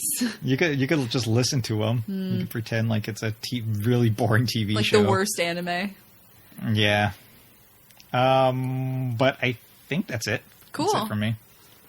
Congratulations on all your fun. Thank you. What? From anyone else, I would think that was like sarcasm, and you're like, that was a dig at me. But congratulations on your shitty rhythm games. No, I mean I would probably play the game. I just don't want to have to read. You don't have to. You can just free play the songs. Oh, okay. Maybe I'll try free play just to see what Craig was complaining just about. do free play. Free play's fine. Okay, I've heard at least like one of those songs. I've heard a bunch of Persona songs. I'm sure. You live with me. Yep. What have you been playing, Megan? What Castle Cats games have you been playing? I'm on day 488 of Castle Cats. That they've counted, but the cats are day 488. The cats are starting to space revolt. log. Well, so the winter event started. It goes for 2 months. What? It's like the entire duration of winter. Yeah, winter event. They have all the same cats for purchase as last year, all the same eggs for growing this year, with the addition of one egg that requires you to grow 6 cats to then sacrifice to the gods to make this egg. So wait, you could offer up cats? This time around, yes. And it makes a nutcracker, I think. Do they die? I mean, a nutcracker cat? Yes. Like a cat who is a nutcracker? Yeah, so you grow 3 gingerbread cat eggs, and you grow 3 snowman cat eggs, and then you sacrifice those 6 kitties to Krampus, I guess, to get the nutcracker cat guy thing. So do the cats die? Yes, you don't get to keep them. But what happens to them specifically? I'm very worried for these cats. So, one of the mechanics in the game to get embers is to actually purchase a cat box for 30,000 gold coins, and it will get you a rare cat that is worth a rare ember. And you dismiss the cat. So basically, you're saying you can't be in our guild anymore. So the cats don't sit here anymore. You can't sit with us. So the cats fucking ostracized cats. Yeah. So I'm thinking that you trade those 6 kitties for this other kitty. So right now I am trying to farm the materials because you need 1,200 event materials to grow one of the cats, and it takes 2 days to grow a cat. And I did the math. You want to hear the math, Seth? Please. In order to grow the 6 eggs, you would need to do 504 quests at the highest level available, because there's, you can level 1 through level 10 quests. Right. And at level 1, you get 1 event material. You need 1,200, 400 of each type. And at high level, you get 7, but you can double the amount by watching an ad, Right. And then you have to do 84 quests, for the materials for one egg, so 400 or 504 quests with the material boost to double it. And it would take 12 days to grow all 6 of those cats, or you would be able to pay 20 gems per cat to just immediately hatch it. So that would be And how much would 120, that cost? 120 gems.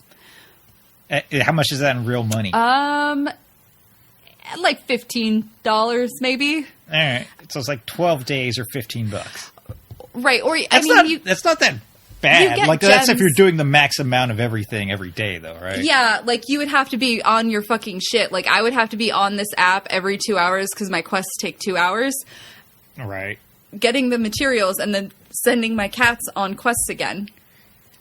So realistically, like how many days would it take you? Like if you're just playing as much as you normally play? I will never get there. No, you're not gonna get these cats. I'm trying. I got one of the gingerbread cats. I have one from last year, and I have a snowman from last year, but I'm not sure I want to give up because I've leveled those cats up to level 10, which is the highest level. I don't want to sacrifice my leveled up cats with all of their perks for a fucking nutcracker cat. I then have to level up and spend embers to continue to evolve. It's a whole fucking thing. I don't know. Tell Next how year many they're gonna hours. have you. She did the math. How many hours? 1,008 hours worth of quests. That's why they give you 2 months to do this shit. Yeah, that's exactly why they gave you 2 months to do this shit, because I think there's like 5 standard eggs that you can grow, but I did those because it's been the same event for the 2 years that I've been playing this game.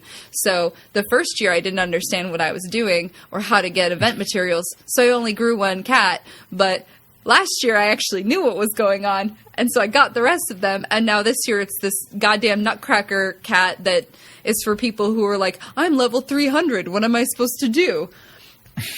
And you can buy the event materials, I think it's like $10 or $12 for 1,200. Like, you could buy all of the materials you need, but it would cost you a lot of buckaroonies there. So I am cheap and don't think it's worth it.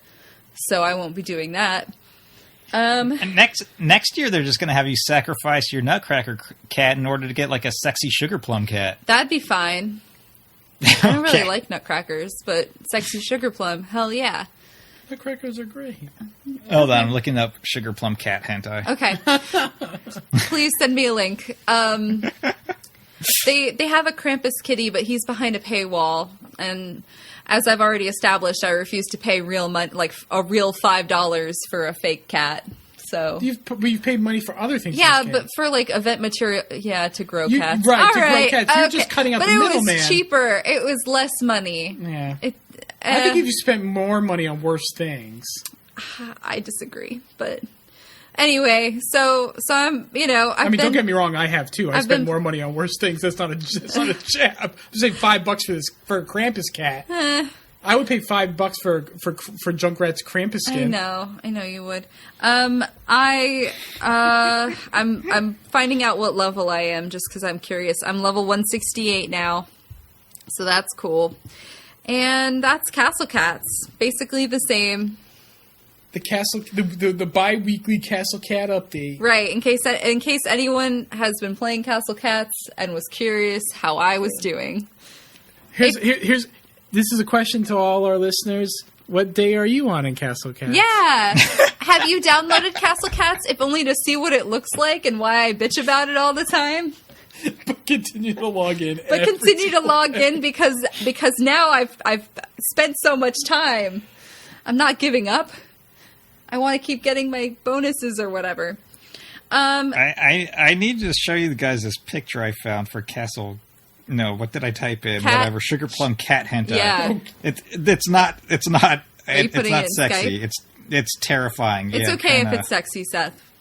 It's all right. No well, one you might will find know. it sexy, but it's definitely not. You keep going. I'm going to figure out how to send this to you right now. All right. Well, Katamari Reroll came out, so that's what I've been doing. That's on Switch. That's on Switch. Oh yeah, that's cute. It looks like a ballerina. Oh, I love it. We just saw the butt. Oh my god, it's so good. We looked at the butt and then we opened it up, and it's a very creepy It looks like head. a Leviathan from Supernatural. Yeah, man, that is terrifying. That was the second image that came up. I'm into it. We'll just put this Like I aside. said, Yeah, you save might that for find me, it sexy. thanks. I'll keep that forever. Nope, go. Okay. It wouldn't close. We tried closing The haunted tab and it image. just wouldn't close. So Katamari, I never actually played the first Katamari. I thought you did. I went to a sleepover at my friend's girlfriend's house in like 10th grade, and that was the first time I saw Katamari, and I basically sat and like watched and sort of bobbed along to the soundtrack, but had no clue what was happening because no one explained it. They were just playing. And then I got the game for 360 and spent, Is that We Love Katamari? or something, sure. I don't remember It's one of I just those. remember the Katamari part because it didn't matter. Okay. And you can collect your cousins in that one, and that was fun. But I played that while my then boyfriend played World of Warcraft and did raids and shit. So I was like, all right, see you in 5 hours. I will be here playing Katamari still. Life is basically the same. La now. la It's la just- la. Yes, basically, except for I sit in the same room with you. Oh, you guys sat in a Beautiful. separate room. It depended on where we were. If he was at my house, In the relationship? that too. Beautiful Katamari was the 360. Oh, that's Oh, right. Yeah, okay. I think we have We Love Katamari on the Vita, right? Is that the one? Oh yeah, because you did get me one for the Vita, and I played that a little bit. Yeah. I don't know what that one is. I forget what I it's don't know called. either. I bought it for you. I didn't really care. I don't like Katamari. The controls, What? It controls I like a know, piece of right? shit. It controls the way it's supposed to control. This is just like Sonic the Hedgehog. I love everything about it except actually playing it. Well, Fucking- all right, please, the Megan, controls tell me aren't about it. any better on the Switch, Seth. At least, well, She's on Team Craig, bitch. Well, no, All right. I love Katamari. She Everything does, she about loves it. Katamari makes me happy. I love the soundtrack. I love Space Dad. I love all of the friends. I like the names. Space Dad. I like the items, the names of the items that you roll up, and the fucking themes. And I said soundtrack, but the soundtrack gets 2 mentions. See, all of that is great. Everything about it is wonderful, but I cannot turn that ball to save my life. So I've been playing. It's just up on one and down on the other. No, Seth. That doesn't make sense to my brain. I'm like, it's like driving a car. Why can't I just drive it like a car? So No, man, it's like driving a car if your car was controlled with 2 thumbsticks. yeah, it's exactly. I can't do that. And I played the tutorial and I was like, oh yeah, I got this. This is easy. And then I played the first level and I actually had to replay it again because I failed because I couldn't figure out what I was doing with my thumbs. I was like, why was it so much easier a minute ago? And thankfully, this time they offer 3 types of controls. I was going to play the 2 different modes that I haven't played before we started recording, but I didn't. We were watching Nailed It, and I was too busy laughing and eating chili and cornbread. So, My wife. I'm playing with the standard controls right now, which is what you're Garbage. familiar with. They have a simple control, which I am going to try tomorrow and see how that goes, and maybe it will be like driving a car. And then they have motion controls, which I cannot imagine what that's even about or how you would make that work, but I'm going to try it, and I'm sure it will be really painful. You probably just hold the 2 Joy-Cons up like they're sticks, and then you still got to control it with the fucking sticks. That would probably be better than like wiggling your Switch around. Like I'm imagining holding my Switch and like having to, do like a dance in my chair. Yeah, because you gotta remember we played In bed. Right. handheld. Yeah, Right, you're those handheld weirdos. Yeah, Yes. we sit in our robot bed next to each other. She married into this. I don't know. Yeah. Well, yeah, I wouldn't want to play it like on the big TV anyway. It's too far away. I have to have the soundtrack right up Space against Dad's it. not close Space enough. Dad's abs have to be 6 inches from my nose at all times, so I can see him. I got a Katamari reroll. It came in the mail like yesterday or Uh-huh. the day before. Fucking GameStop took forever to ship it to me. Oh. I haven't played it yet. I was going to play it today, but then I got home from work super late. So Well, you should Womp give it a womp. go because it's pretty fun. I'm gonna give it a go, and I'm gonna talk about how great the controls are. Well, we can reconvene next podcast, and we'll talk this about. Podcast is dismissed. Well, we can talk about the controls, and you try the different ones, and I'll try the different ones, and then we can compare notes about what we did and didn't enjoy. I can't wait. Everyone will want to hear about it. I'm on the edge. I feel like the controls worked really good on the PS2 though, because the sticks were like right next to each other, so there wasn't like there's like they weren't asymmetric where one's all like up top and one's down low. I don't know how much I'll enjoy it with the sticks at different heights. The Switch definitely like digs into the palms of my hands because I am gripping it so hard and trying to like push. Really, like I'm gonna break my Joy-Cons playing this because I'm just trying to force whatever's happening on the screen to do what I want it to do and exerting. Yeah, I actually like ended up hurting my thumbs when I was playing the 360 version because I would press so hard. That's funny. So yes, I did the same thing playing like SNES games as a child. I'm just really intense, I guess. If you push it harder, they'll lean more that direction. Like they can feel how much I want it to move. So it'll just move instead of being stuck on this like whatever corner is happening here. I'm running out of time. Space Dad's going to be mad about it. Because really, that's the ultimate problem is your daddy size shaming you. So. I used to dodge things in when I play Star Fox 64. I would like move my body to dodge things while I played. The first time I ever played Nintendo 64 was at a video rental store just after it came out. And I would like duck and like look up the TV screen as I was like swimming as Mario. Like I just couldn't. Yeah. I just couldn't wrap my head around having 3 dimensions. I was literally looking around, and my friends were like laughing at me, like, "Dude, you can't see anything." It was an immersive experience for you. It was very immersive. My little sister would hold the SNES controller, and she would stand up and she would jump. Like we would play Yoshi's Island, and she would jump. When she hit the jump button. So she got really tired. Like we played Lion King and Well, my dad would used to watch wrestling when we were kids. He would bounce up and down on the couch when people hit the mat. Sometimes you just have a full body, response. He was to what into it, man. He loved Yeah. wrestling. He would just bounce around all the time. I feel like, VR sort of taps into that because if you're already like willing to be physically responsive, like the VR experience is going to be even better for you. Because you're so ready for it. Craig, just play like one level of Astrobot and you will actually be like trying to look up and around things and it works. Send me your PlayStation VR. All right. I'm not fucking using it, okay? Shit, I got called out on my fluff. That's okay. I would like to try VR. I would play it. One day. I've done VR. They should like rent it out so you can try it. I'm sure they do. PlayStation did that. I don't know if they still do, but they had an in-home trial where you could try it out for like 2 weeks, and if you didn't like it, you send it back. I just don't... I mean, it's like the cost of a whole other platform. Right. And I'm sure there's fun uses for it, whether that's Resident Evil or Astrobot, but I don't think enough for me to like want to spend that kind of money personally. My main problem with it is that it's just annoying to fucking get on. Like, it's like...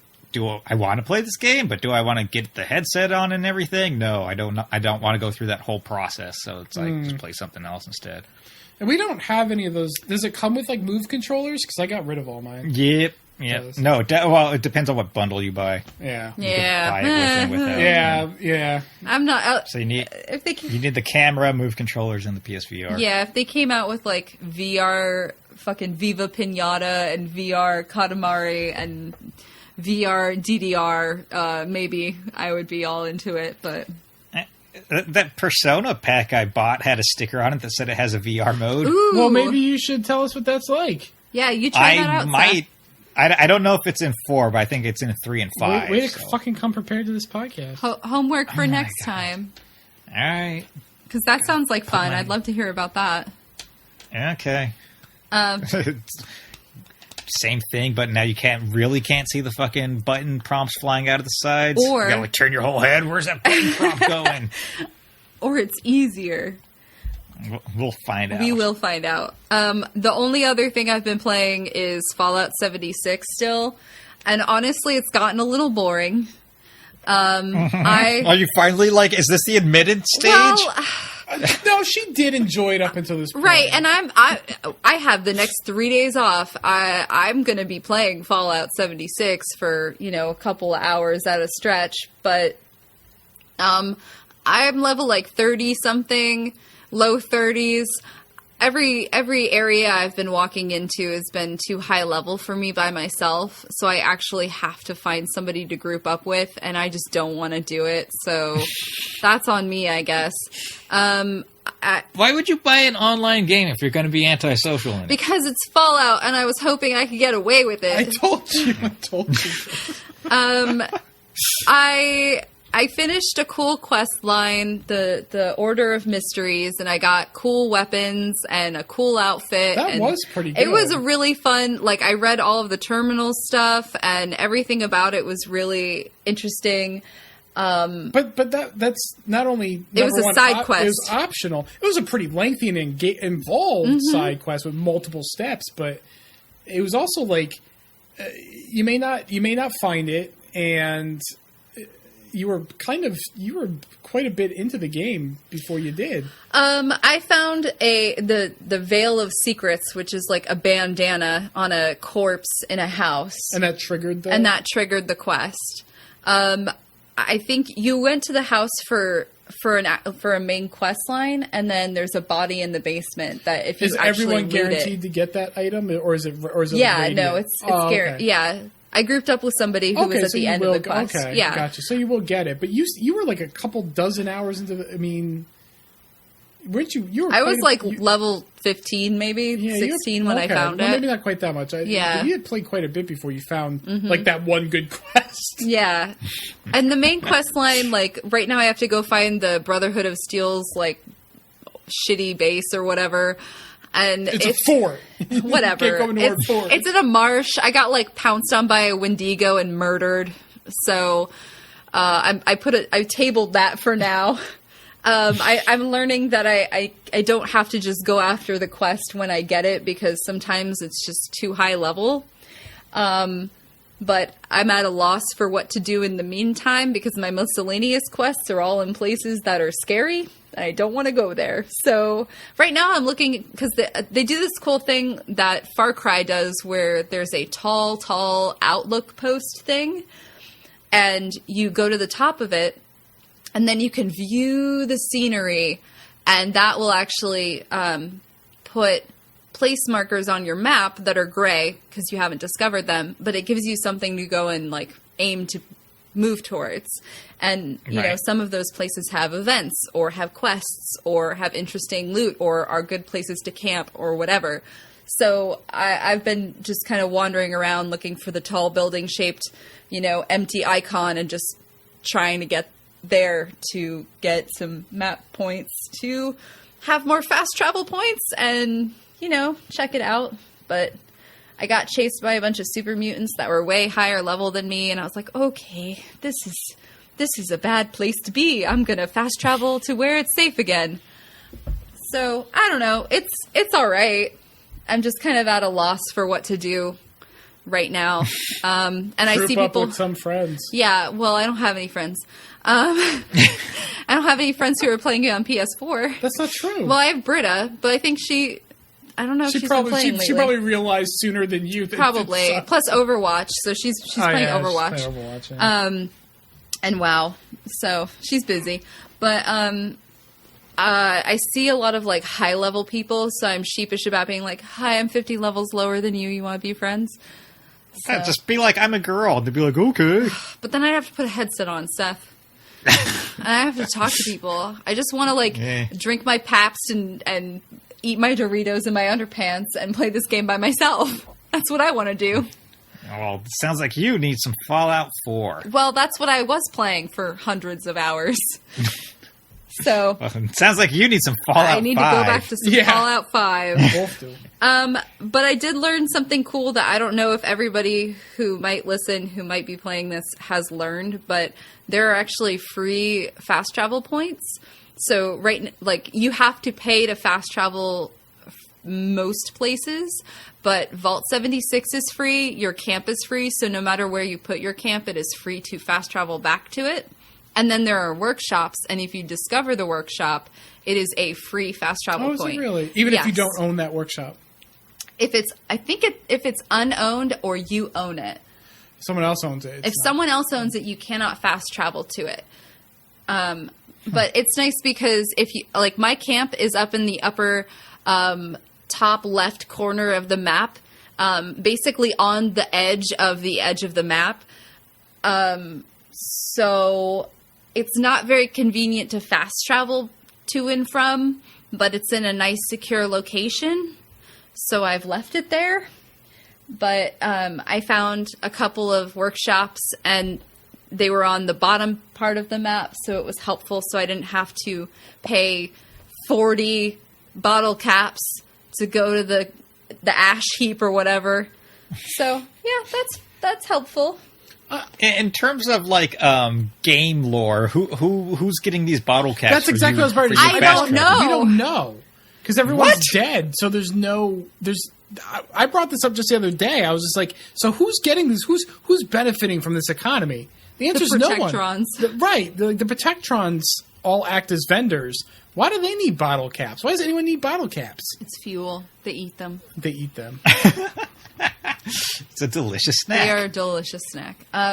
They also, the only other thing that, I wrote a note about was that there was an update and they made the stash box bigger, which is good because I have power armor and that takes up a lot of space and weight. They did an update that was, they had a quest that was bugged, but people liked the bug. And then Bethesda's like, nah, that sounds too fun, and they got rid of it. Like, you know that event that you played, the Feed the People one? Yeah. So it turns out when you finish Feed the People, it's an event in the game that pops up from time to time, and nearby players can work together to do this event. And you are basically working in and defending a cannery. Yeah. So when you win the quest, you get a bunch of canned food. Mm-hmm.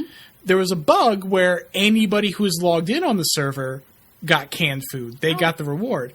But it also makes sense in terms of the quest because you are feeding the people. It made perfect sense. But Bethesda's like, nah, that sounds good. Fuck that. And they didn't work for it. They patched that out. And that sucks. Yeah.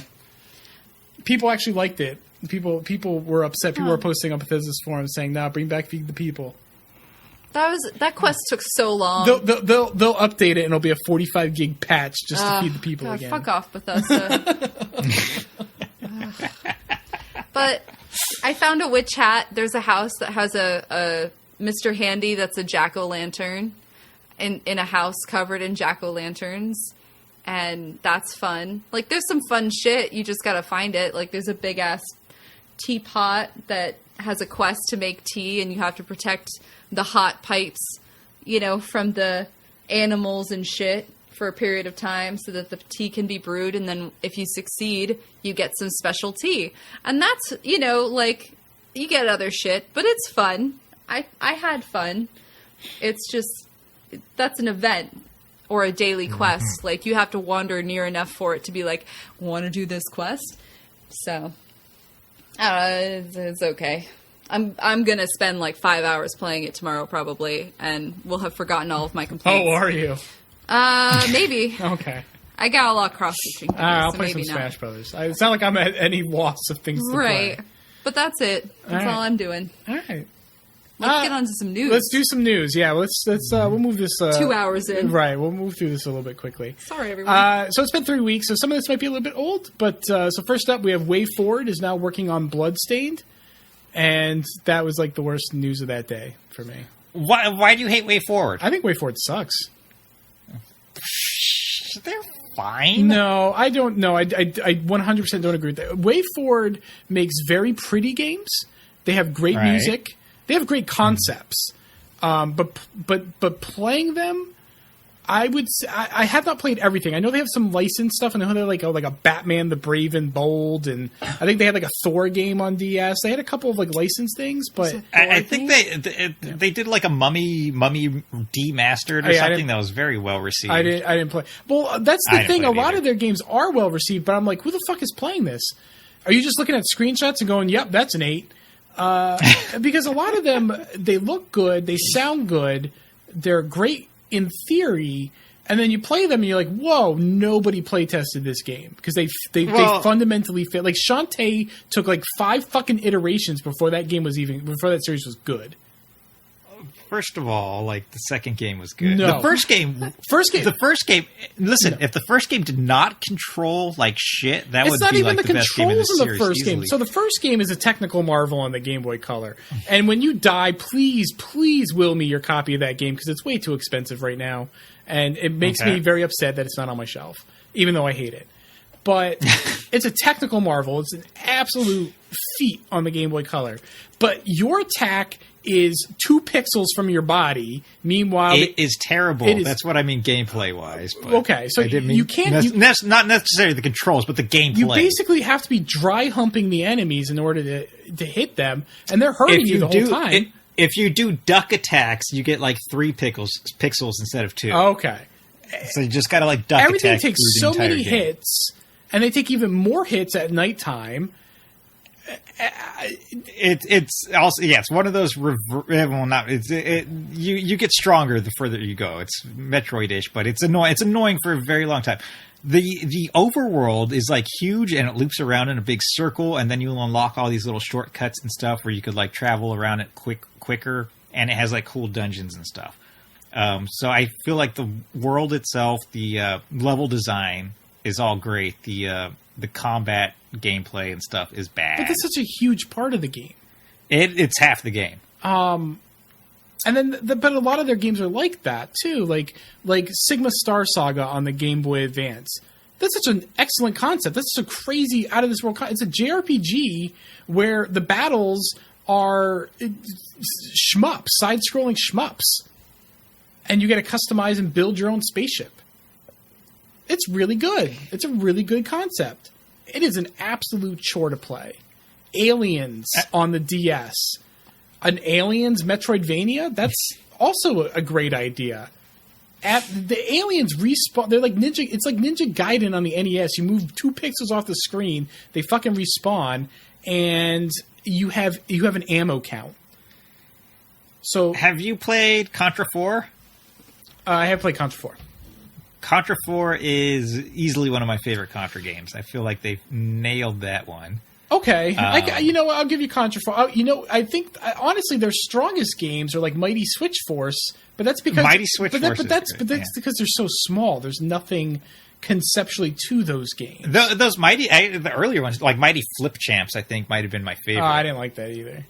No, I didn't like Mighty Milky Way is the one that I just did not get. So, can we at least agree that Way Forward is, if nothing else, hit or miss, and there's no way to know what you're going to get. I agree with that. I feel like they were a very strong potential studio. Like they always have. Like, you could see the potential in their games even when they don't land. Yeah, right, and that's the most frustrating part. You look at the beautiful art, great music, and then you start playing and you're like, did no one play test this? Did you just not hand this to someone who didn't work on it and say, hey, how does this look to you? They would tell you right away, yo, this is fucked up. The aliens should not respawn every 2 seconds. I'm running out of ammo. Yeah. What are you doing here? But with them joining like this late in the game in Bloodstain, they're like probably not doing game design. They're probably just helping with like graphics and stuff, right? That's a fair point. That's probably very likely. I just hope they're not shitting up Bloodstained. They're probably just doing graphical shit. I hope for both of our sakes you're right. Because I paid $100 some odd for some version of that. I don't even know what I paid for. Was it Kickstarter? Yeah, it was a Kickstarter. Yeah, it was a Kickstarter. I paid for that game so long ago, I have no idea what I paid for. Yeah, so did you already pay for it? Yeah, you pay for it when the campaign ends. Yeah. So like once it gets funded, it takes the money from you. And it'll come out. This is not. I funded another game at like $150 that at some point Atlas picked up, but it's still not out, and there hasn't been an update in 6 months. That game was supposed to come out in like 2013 or something like that. So, that game. Yeah, no, I don't think that game's coming out.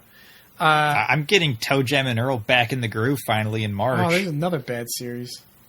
Oh, dude, the first 2 games are great. Oh, I fucking hate them. Did you play the third one? Yeah, I played the third one on Xbox. I cannot stand the third. Yeah, I don't like any of those games. Who are Toe Jam and Earl? They were like I don't know. Would you call them mascots for the Sega Genesis? Yeah, they were pretty big on Sega Genesis. Yeah. Okay. They were aliens. I didn't do any Sega. They're funky. Products, so Yeah.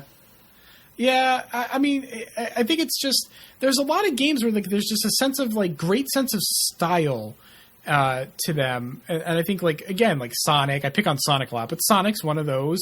Toe Jam and Earl, Way Forward stuff. There's these games that just they look and sound so good, and I think that I don't want to assume how other people look at games. That's not fair, but I do feel like that stuff smooths over the rough edges for a lot of people and makes them blind to the warts that are there.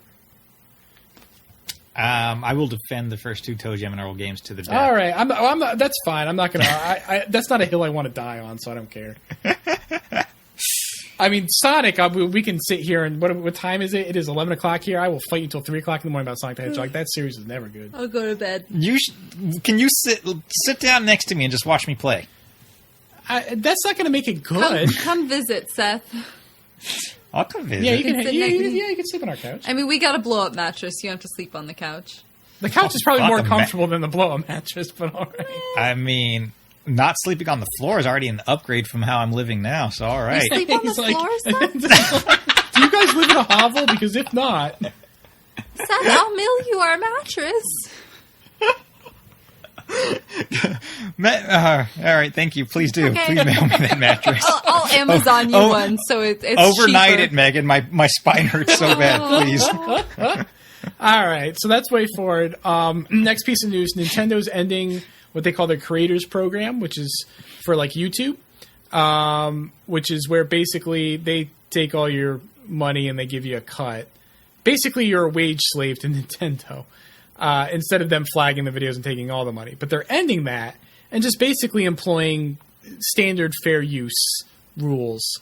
So it's back to how it was, or what? No, because they were flagging people's videos, taking that money. So it's not how it was; it's how it always should have been. Right. I never really look. I'm not saying it's right, but I've never really been up in arms about companies flagging videos. I don't think they should do it. I think it's wrong, especially when they fall under fair use. But it's like, well, this is, Google is a corporate monolith. Nintendo, EA, these are corporate monoliths. Dude, they're gonna try and get that money. Like, there's just not. What are you gonna do? You're not gonna do anything. Mm-hmm. It's not right, but it's just. It is what it is. You're using that video footage. What are you gonna do? Go to another platform then.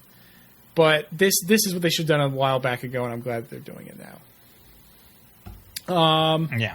I mean, it's free advertising. I don't think that's necessarily good. I don't like the free advertising angle because as someone who works in marketing, like I want to control the message. The message should not be what little Billy is doing on Twitch. That's not nah. I get what you're saying because you see, I mean, I bought a lot of games because I saw them on YouTube, mostly retro games. Right. So the company didn't make any money off of it because I bought them used on eBay. But yeah, I mean, I get what you're saying, but like, that's in marketing. We wouldn't often look at it that way. All right, whatever, man. You put up for the man. I'm gonna fight for the people here. Nah, I agree with this move. What do you mean for the people? I was the YouTube star here. Did you guys read the rules that they put in place? The guidelines? Yeah, they're pretty basic. Yeah. No, I was just curious if anyone had any hot takes. I was like, yeah, this makes sense. No, everyone's pretty fine with it. Most other people like on Twitter and stuff are too. They say it's long overdue, but they're fine with it now. Right. I never actually learned how to read, so... Oh, Seth. Yeah. Well, when you come visit, I'll teach you. If I had a nice, comfy mattress to sleep on, I think I would be able to concentrate on my studies. All right. Dear Santa. Dear Santa. Aonuma sort of, kind of teases... I don't know why people interpreted this as a tease of Skyward Sword, but he's just basically like, that's the Skyward Sword, huh? And everyone's like, oh my god, Skyward Sword's coming out for Switch. And it blew up, and then Nintendo came out and said, nah, No, there's no Skyward Sword. Yeah. Those are the concert things, and everybody came back from. They're like, he totally said it or something, right? Yeah, that's basically what happened. It could be in the works, but that game's terrible. yeah, Skyward Sword sucks. You warned me of this. I tried to defend it a little bit, but no, you're right. That game fucking sucks. And it's after I tried to play it for the second time, I was like, "Nah, Craig's right. This game's terrible." There's so much wrong with it, and it's such a beautiful game, and it's got some. There's some ideas that are okay that have merit, but for the most part, that game sucks.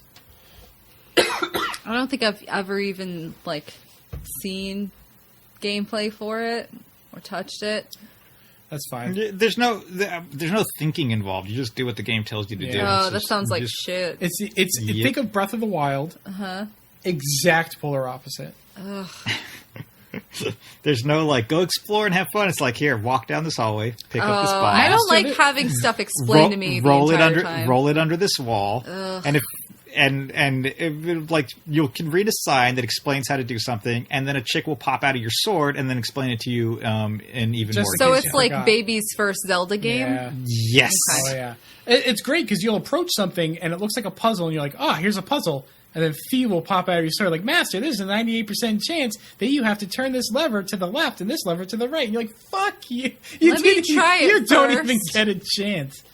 And you think you go, that'll go away soon. This is the beginning of the game. Nah, it does never that. goes away. That sounds like the worst. Everything about you don't get to explore the overworld. There's nothing to explore in the overworld. You're very guided in where you go on the surface of Hyrule. And then in the sky, that's where you have more freedom to explore, to fly on your bird through the clouds.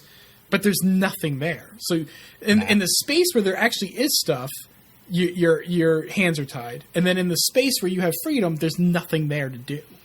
There's a hotel that grows pumpkins. I think that's it. Yeah, that's about it.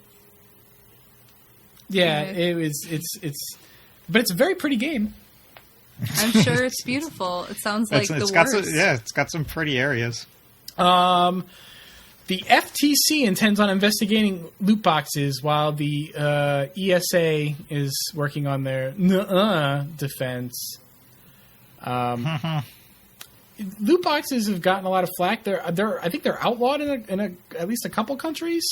Belgium, something. Belgium's against them for sure. Yeah, I think that there's a pretty decent argument to be had that they're gambling. We've talked about this before. And whether they're gambling or not, like me as as a customer, the only thing I want is put a descriptor on the back of the box so I know they're in the game. I'm in the know, so I know what games have loot boxes, or I can make an educated guess at least. But there should be something on the back of the box that, by the way, there's some play gambling here. And then on the actual, in the actual game, on the purchase screens or on the loot box screen or whatever, give me the odds. That's it. I think those are perfectly reasonable things. And the ESA is just so resistant. It's kind of like when the fast food restaurants didn't want to put the calorie counts on their menu. Dude, there are so many people who are still going to eat that Big Mac anyway. They don't care. Yeah, that didn't affect shit. It didn't change anything. And they're so resistant to that. And the ESA is so resistant to this. Just inform the people. That's all. I think that's what most reasonable people are asking for. Is just inform people. They might be worried about Sorry, Seth. Go ahead. I find the whole argument it's not gambling because there's no real world value to the items you get. So annoying. That makes it worse. Yes, because this shit didn't exist when the fucking definitions for gambling came out. Obviously, it's changed. Yeah. It's the same thing. But it's worse. Yeah, it's worse because you don't have a value for anything. You're spending money on literally bullshit. Well, they say it's also they also say it's not gambling because you always get something, and that's bullshit. That's too, bullshit because, too. It triggers the same psychology as gambling. Mm-hmm. I have no doubt about that. It's engineered to do exactly that. Well, my thought, because they mentioned in the article about how about kids and teens with loot boxes. The article is from Gamma Sutra, by the way. Sorry, because I read the article. You did a good job. And I wrote notes. 2 for 2. So they mentioned about like kids and teens interacting with the loot boxes, and that might be partially why they don't want to put it on the box, because then parents won't buy the game. And I'm sure kids and teens asking their parents for $20 for like fucking bullshit on Fortnite or whatever, like that generates a lot of revenue. Whoa, too bad, so sad. And for sure, but like kids these days, Craig and I, we have a niece and 2 nephews to shop for Christmas, and so we like wander around the toy aisles. Half that shit is blind boxes or like a YouTube kid or like just a child, for YouTube in a booster pack. Right. You gotta let them out. Or like the LOL surprise. Do you know what LOL surprise is, Seth? Nah. Oh my god, idea. it's last year. It's the most sought after gift last year. This year, it's a plastic bin full of more plastic wrapping on plastic trash, and the whole point is to unwrap all this shit and videotape yourself. It's a toy for unboxing, so kids will make YouTube videos of themselves unboxing their fucking presents, and then they throw it all away, or they keep the toys, I guess, but it's like little pieces of plastic. Who cares? They're bad toys. It's not like an imagination toy. It's not something that you're going to be like, oh, me and my friends play with our LOL surprise dolls together. It's like, nah, bitch, we watch each other's YouTube videos of each other opening their LOL surprise things on Christmas morning. And so I think like the toy culture for kids these days is sort of mirroring how like loot boxes, it's all based on like, ooh, what are you going to get? And the second you get something like that, you don't actually care what you got. It was all about the surprise. That serotonin rush is gone. Yeah. I remember the Hatchimals thing from a couple years back, and you just buy an egg and then it hatches itself and you find out what's inside and you don't know before you. Yeah, it's kind of like that. I mean, that's it's so weird to see blind boxes so prevalent here, because I mean, they were I remember going to Japan like a decade ago, and they had some toys and stuff that were like that, but they weren't very common here then, and now they're just everywhere because that Target has an entire aisle and it's like called collectibles or some fucking shit, and it's just like blister packs of squeezy poops and little just trash, vinyl shit and garbage pail kids and yep.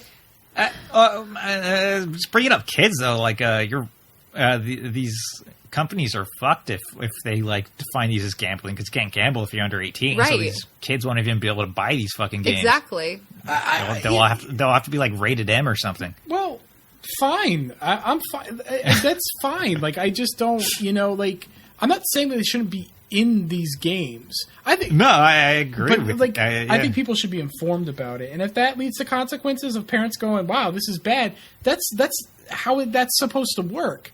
Like, people are supposed to be informed. They make an informed decision. Turn out they didn't like your garbage. Right. Figure something else out. I think the Battle Pass way of monetizing stuff, like what Fortnite does, that's the smartest way to do it. I mean, that costs money. They make money off of it, but it clearly outlines what you earn at each level. You know what you're going to get. It's not random. And if you decide to buy it later during a season, it backfills all your levels. It'll give you all that stuff that you would have earned if you bought it from day one. Does Fortnite? Yeah, that's cool. I like that. Fortnite does not actually have loot boxes. I thought they did, but that's because I played Fortnite like twice. Right. So it has the Battle Pass. You level up. You get something at each level when you buy the Battle Pass. Okay. All purely cosmetic. Yeah. And it clearly lines out the entire season. Okay. You can also pay money for particular costumes, like it rotates, the shop rotates. Okay, all right. So you can buy, you directly buy, you don't get a loot box, you buy something specific. Right. It's expensive, I don't recommend it. It's like, it could be like $15 for a fucking shirt, but... Okay, yeah, no, I had... Nope, they're very clear, and Epic does very well with Fortnite. I think the Battle Pass is the best way to monetize a free game, and, to get cosmetics at the same time. I think it's the best way to do it. Next up, we got let's dunk on Bethesda some more here. Poor Bethesda. Poor Bethesda. Just get fucked up I actually all kind of feel over. bad for them. I really don't have too much fraud for it here. So they had some issues with a bag in their rich people edition of Fallout 76. Apparently, initially pack shots showed a canvas bag in like a little duffel bag or something with the limited edition. It came out and it was a nylon bag, and people are upset. Someone emailed Bethesda. Bethesda said, no, the materials weren't available. We're not doing this. People got mad. Bethesda offered $5 worth of in-game currency. People didn't like that. Then Bethesda gave influencers, like YouTubers and stuff, the canvas bag to promote the game. People got even more mad. And Bethesda was like, all right, I'll give you the fucking canvas bag. What I find funny here is I wouldn't even have noticed the switch. I would not. Number one, I'm sure that original pack shot had some fine print that said, items not final, subject to change. I'm sure there's fine print that says that. Probably. Because the canvas bag wasn't like on the box or anything. This was a pre-release pack shot. I would never have noticed. I would have unboxed and like, oh, here's all my trash, and I would have put it back in the box and put it in the closet. Like I would not have noticed that it's the wrong bag. Because you weren't going to use that bag for anything. No, I would not have. I would have used. I think Persona 5 came with a bag. I don't know because again, I pay for this shit and don't notice it. It's in the storage. It was like a $200 edition though, so somebody who probably I better get my $200 worth out of this. Came with Wear helmet. the power armor helmet. That's like $150 worth of money there. Yeah, that's where the money went. Was that helmet? It's carrying case bag. I would not. Is that like a wearable size helmet, yes. or is that just one? You can wear it. It makes Really? VATS noises and stuff. Yeah. Ha. Yeah, All right. I think Craig had gotten laid off because I was seriously considering it, so I could just walk around. My with job was this cluster power. I couldn't. I didn't want to walk around with a power armor helmet and minus $200. Oh man, I'm such a fucking bum. No, it's okay. We've learned buy- it's disappointing. It's okay. Yeah, it's true. You could buy one off eBay for like $30 in 2 years. That's Yeah. great. You have your power. In People 2 will be years Cleaning for that. my birthday. Remember when I Craig. cleaned out all my shit? Yes, Someone that's else is right. going to do that too. All right. In 2 years, we'll check back All and right. see. Hopefully, I'll still. I be would just employed. wear it around the apartment. And nothing else. I guess. Okay. I was pajamas probably. But. God, this is getting hot over here. Well, we had weird like teeth ballerina girl, and now this. And then on top of that, Bethesda had a glitch in their ticketing system for support, and very briefly, everyone's tickets were available to everyone else, and so people got to see addresses, names, credit card numbers, all sorts of stuff. Were credit card numbers involved? That's not Right, good. because in order to get the canvas bag, people had to post like receipts and stuff. I see. So my question after reading about that was: is Bethesda offering like LifeLock or anything to the folks? They should. They should. But man, they're really fucking sleeping with a fucking dog, aren't they? Yeah. Like, this is, The receipts for like when it shows credit card, it's usually just like the last 4 digits, though, right? You don't. yeah, but you can. But I mean, sometimes that's useful a lot, for like yeah. social engineering and stuff. Yeah. Each one. I mean, the private information leak is bad. Let's not dismiss that. But any one of these things, whether it's Fallout 76 is mediocre, or like, oops, the bag is. I'm sorry, your shitty bag that you're going to forget about in 6 months was not canvas. Or like, oh, we leaked some of your information. Like, all this shit could have happened to anyone. Any company could have done this shit. But it happened to Bethesda over and over. It reminded me of the episode of The Simpsons where, like, Burns was like, Simpson, can't you go 5 seconds without embarrassing yourself? And then Grandpa's pants fall down and he goes, how long was that? And that's Bethesda's Grandpa Simpson. They're going out of 2018 just having a rough go. It's, I mean, hopefully they follow up and they're like, "Hey, everyone, They'll come. It'll be fine. here's 500 atoms in a life forget. lock. Right, here's 500 atoms in a life lock.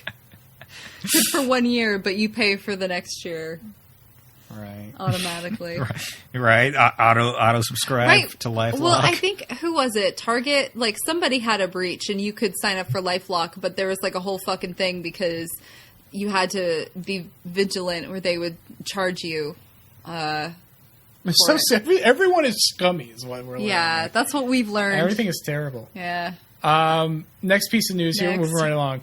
Fortnite is getting a creative mode where you can create and save your own original spaces on a personal island that you can play with your friends. It's being likened to Minecraft in some ways. And I think this is great. I mean, a lot of honestly, gamers are shit. And they rag on, a lot of like quote unquote hardcore gamers like rag on Fortnite because it's popular and kids like it. It's just that gatekeeping fucking nonsense. Mm-hmm. But I don't play Fortnite a whole lot, but I think Fortnite's great. I'm very happy for Fortnite's success. I feel like they've done a lot of things right, and they're continuing to do things right. And honestly, I think Epic deserves kudos for that. What do you think, Seth? Fortnite now exclusive to the Epic Store. No, I don't really care about Fortnite one way or the other. Creative mode sounds fun. Yeah, I thought it was cool. It's probably, trying to retain the kids because they're switching between Minecraft and Fortnite. So why not try and smush the two together? I don't know if they're switching. Fortnite's like the biggest game like right now. It's huge. Mm-hmm. But you're right. Kids still like Minecraft? Yeah. Yeah. Okay. Isn't it weird to be like a gaming like really super knowledgeable at gaming, play a lot of games, but then realize that there's these massive blind spots? Yeah, it feels weird to me. Yeah. I don't know anything about League of Legends, but that's huge. Minecraft, I mean, I played Minecraft, but I don't know much about. I don't know. I played League of Legends once. Yeah.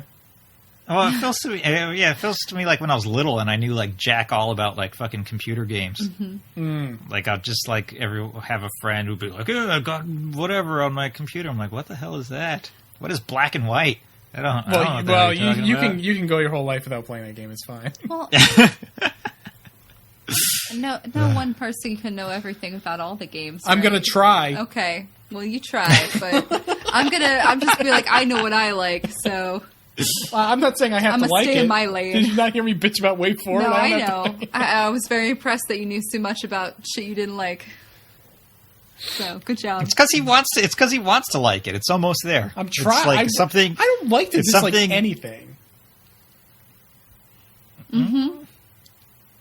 I mean, the podcast wouldn't be as exciting if I liked everything. Maybe, but Craig, it could be a sunshiny, positive rainbow place full of happiness and unicorns. That's it. If it was just that's true. Wouldn't it make it seem like it was more fun? All right, so the last piece of news we have here is, it's multi-part because it's the Game Awards. Did you watch any of this, Seth? Yeah, I got home like an hour after they started, and then I started watching from there, and I feel like I missed nothing, and they were still like went on for like 5 hours. It was very long. It was insane. Because now when you say an hour after it started, do you mean like the pre-show? I started watching at 6:30, and I think it started at 5:30. Okay, because there's like an hour-long like pre-show, and I don't know if that counts as when it started. Yeah, I think the pre-show. You missed the pre-show. Okay. So you didn't, at any rate, I used to be very critical of the Game Awards, particularly when they were on Spike. And I still have a number of misgivings about the Game Awards. But I feel like, well, number one, you do have to accept that it is probably just as much spectacle, if not more, as it is award. Mm-hmm. But I feel like it is the best possible version of whatever it is now. And I think when you accept that, it's not so bad. I kind of enjoyed it. I'm not going to lie. Me accepting that like I was just going to watch it mostly for announcements and stuff made it so much more palatable. Right. Well, I think they could do. I mean, that's one of my grievances. They can do more with awards. I feel like they can do a better job of announcing, because like Jeff Keighley, who I've actually kind of come to like, because he's really earnest in wanting to make this like a thing. He'll roll through like 7 awards, like he's like, so best this, best that, blah, blah, blah, blah, blah. And he's like, oh right, here's 5 more trailers, and you know, maybe there's a better way to handle that. I don't know. There's a lot of like, you know, popular stuff, like here's Red Dead Redemption with their 7th award. Kind of glad they didn't win Game of the Year. Not that I really had a dog in that race, but just because they didn't, just so they didn't sweep everything. Right. You know, there's still a much bigger focus on like the big name games, but I think they're doing something to recognize stuff beyond that. So give them a little bit of credit. A little bit of credit. I feel like the awards I saw were fairly diverse, even though some of them were rolled through quickly. Yeah, but that's the thing, though. The ones that are the most diverse are the ones that are rolled through. The ones that pay lip service to the big name games, those are the ones that they actually linger on. And I think that's kind of my point. So Celeste got people up there accepting an award, which is right, which is fantastic. But I mean, that's a drop in the bucket, right? Right. I mean, it is a good. That's what I'm saying. Like, that is a good step. I agree, and I'm glad that happened. I think Celeste got robbed for not having, what is it, best like score or whatever. I think it was Red Dead Redemption got that. Listen, fucking banjos or whatever the fuck they got in that game. I don't. How did Celeste or Octopath not win that? I don't know. Actually, like for the best indie game awards too, or whatever the hell it was, just getting like brief snippets of all the games. I was like, fuck, all these games look really good. I need to look into some of these. Was it the Games for Impact? Is that the one? Yeah, that's it. So I think just even like exposure like that helps the games as well. Yeah, I mean they're doing some effort. It's like they know they gotta like kowtow to like the big name games because that's where the money is, that's where the audience is. But they're doing an okay job to also work in the smaller stuff. I just wish that like it doesn't need to be segmented like that. Like I feel, to me personally, a game like Celeste, I mean, maybe I am obviously a big minority here, but like I think Celeste can go toe to toe with like God of War, Red Dead Redemption. I don't think it should be either or. But I do know that most of the audience probably views those as compartmentalized things. Here are the big games, the real games. Here's the little $20 game that I play in between that, and that's that's how they look at it. But and anyway, I'm actually kind of surprised that I enjoyed it, and it's not completely awful. There's work to be done, I think, but it wasn't that bad. Yeah, no, this is the first year where I wasn't like cringy at it. Right. So. There's a lot less cringy moments because there's definitely been a lot of cringe at the Game Awards. And Jeff seems pretty receptive to input after each of the awards, and he's obviously like changing stuff up. So he's listening, and he wants to make them as good as he can. And so I props to him at least. Yeah, I mean people make fun of him with the Dorito Pope hat or whatever, but it's a fair criticism. But at the same time, I think that he genuinely wants to make this like a good. I mean, there's not going to be prestige behind this, right? This is not going to be the Oscars. I'm sure he wants it to be that, but it's not that. It's spectacle. It's way more spectacle than the Oscars. But that's okay. Like I feel like if it knows what it is and tries to be the best version of that, it'll be all right. So anyway, God of War won Game of the Year. There's several announcements here. We got one of the first trailers, might have been the first trailer, was an indie game from Simogo, which has done some really good mobile games. Is doing a Switch exclusive called Sayonara Wild Hearts. Looks absolutely fucking fantastic. I am very excited. I missed that trailer because I didn't see the beginning of the show. Seth, you would really like this. It's a rhythm.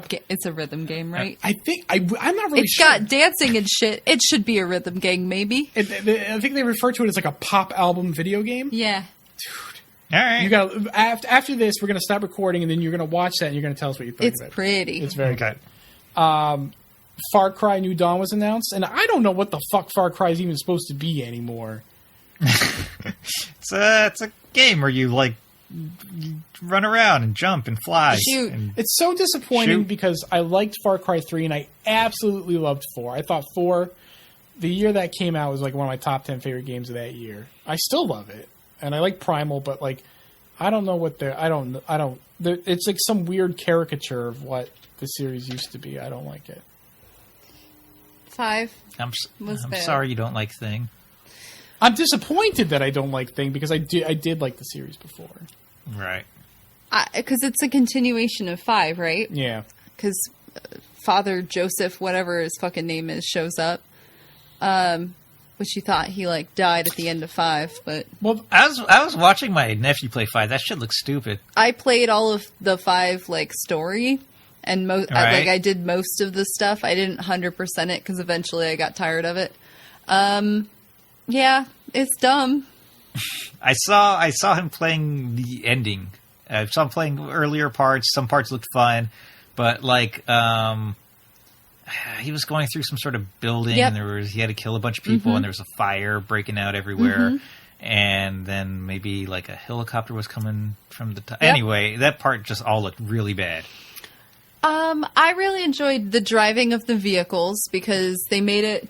I'm actually very bad. Scraping the bottom of the barrel. I'm really bad at driving. It's the Megan positive spin. Yeah, exactly. I can appreciate that. I'm not very good at driving vehicles in video games, but something about Far Cry Or 5 Catamaris. but somehow in Far Cry 5 I managed to figure out how to drive a goddamn Jeep, and that helped me in Far Cry 3 because I played that after Far Cry 5, and that made it a little easier.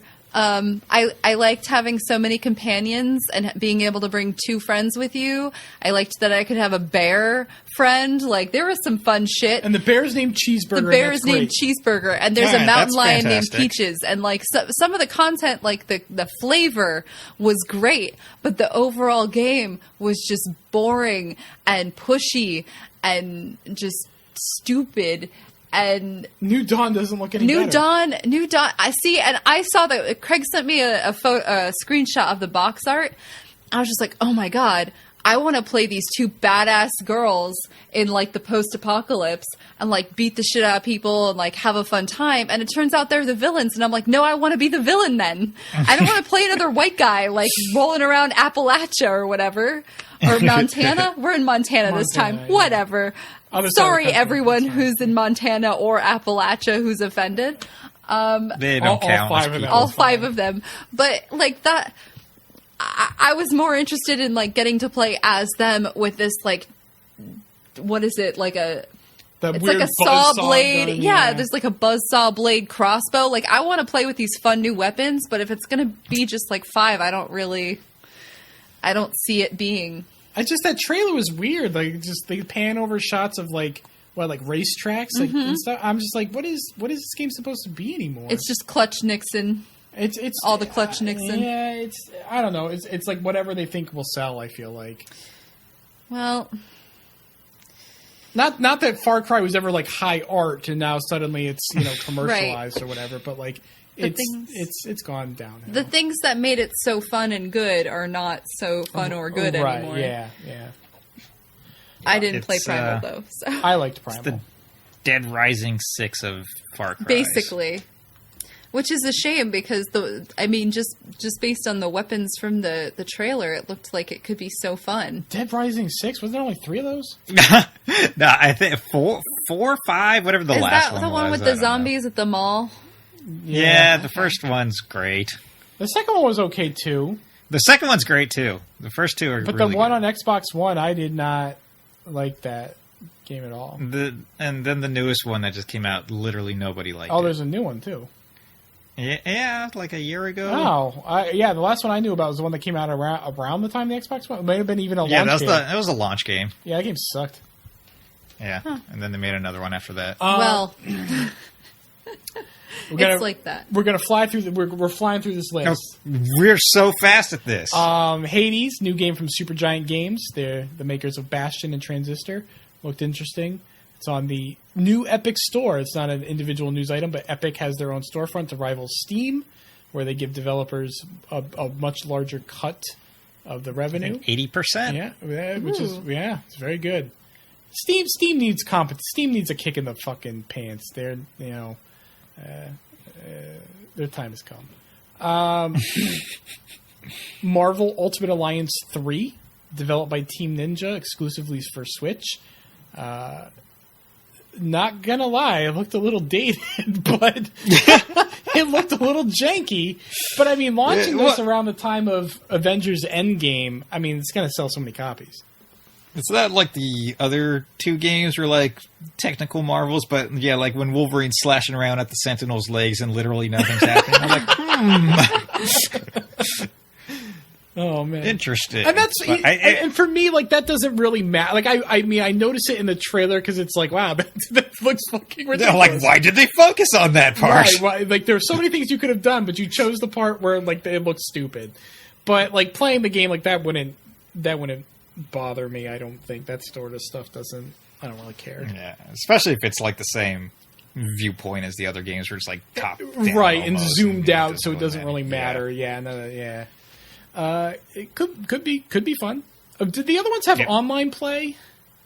I played them locally with a friend. I feel like because weren't they ported forward at some point? Weren't they like they were originally like on like PS2 or something, right? Yeah, the first one was definitely cross channels, PS2 and Xbox 360 and PS3 and stuff. Yeah, I think the second one at least had online because I think that one was made specifically. Well, here's hoping this has online play because if it did, I'd be more interested.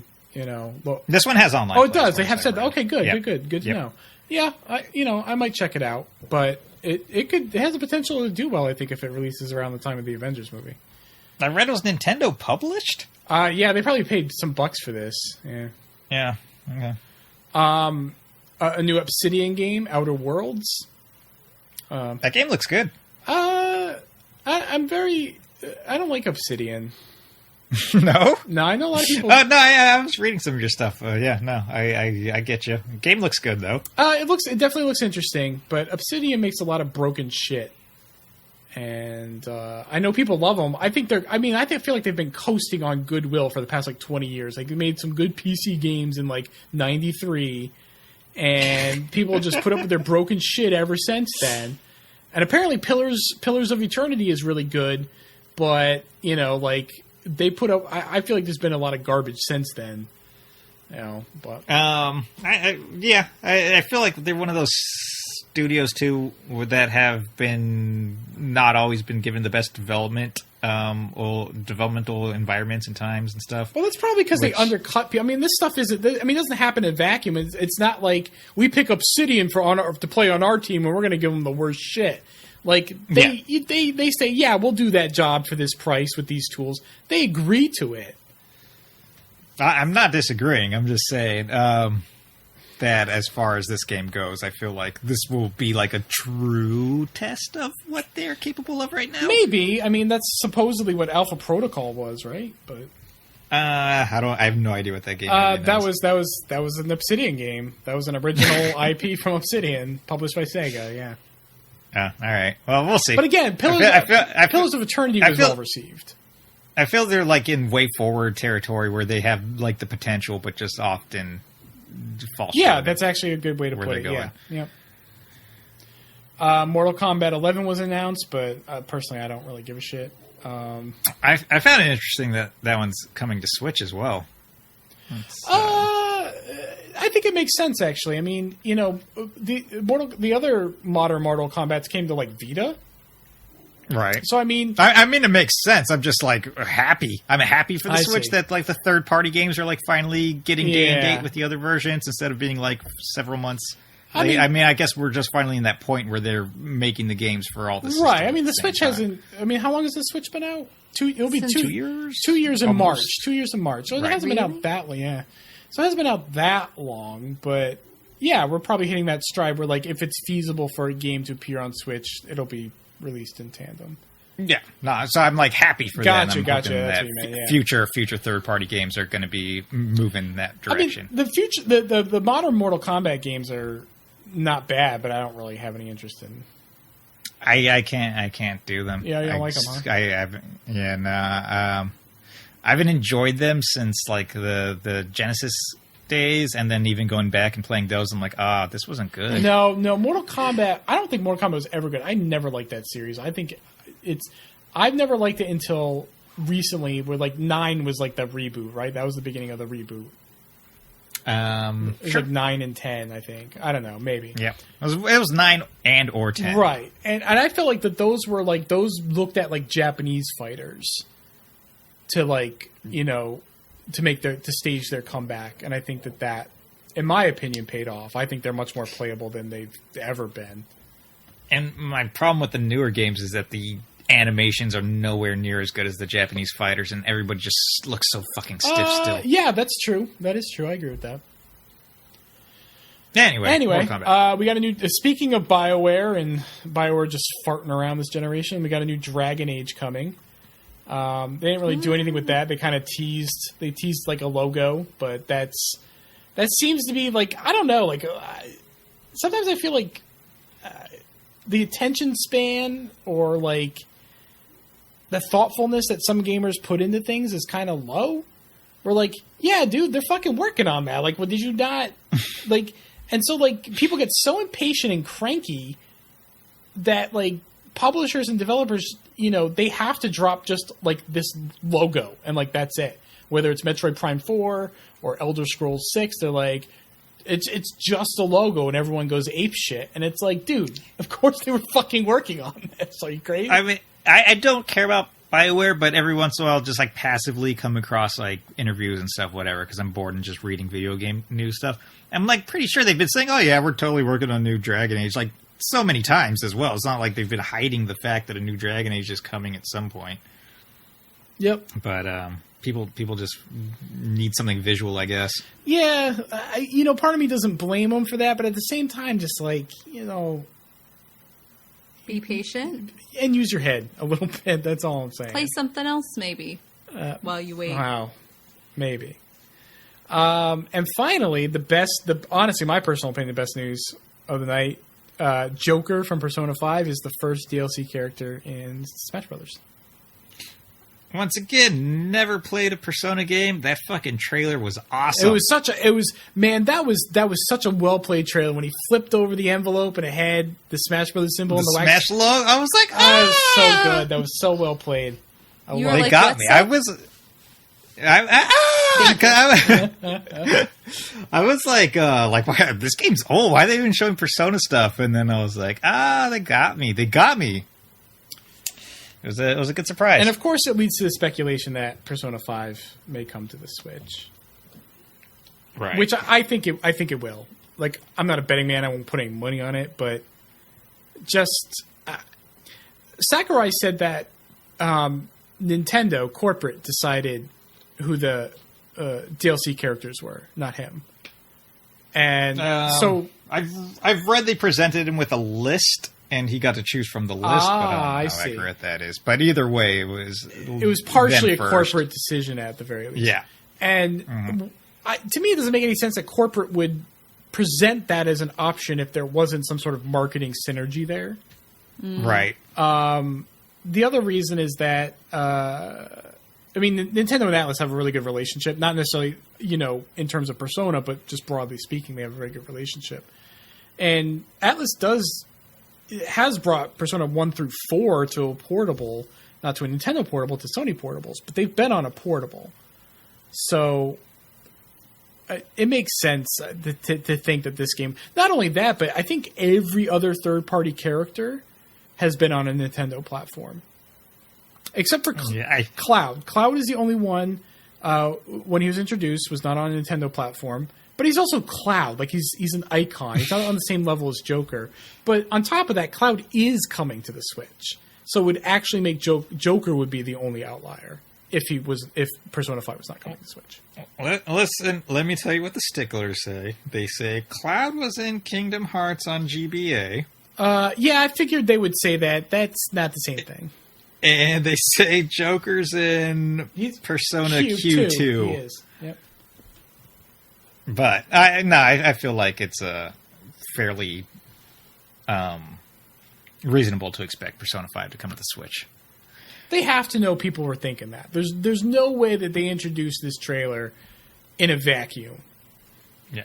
And it's not like it'll be like a graphically demanding game or anything. It released on PS3 in Japan, so it's not like it's going to be hard work, I think, to get it running on the Switch or anything along those lines. And that'll be nice. Oh, I might yeah. actually finish the game on Switch. Yeah. I think I saw you play it Yeah, you did. a little bit. Well, it was, I love Persona, and I liked this game, but the biggest problem with Persona 5 is that there's some hand-holding in Persona 3 through 5. When I say the series, I'm referring to 3 through 5. 1 and 2 are completely different beasts. They were on PS1. They're basically different games, but there's definitely some hand-holding and some training wheels in the beginning of these games, but at some point, you're just sort of left to... You play it by, like, a day. Like, you go to school, and in the afternoon, you get some free time. Sometimes there's a story event, but generally speaking, you get to choose what you want to do.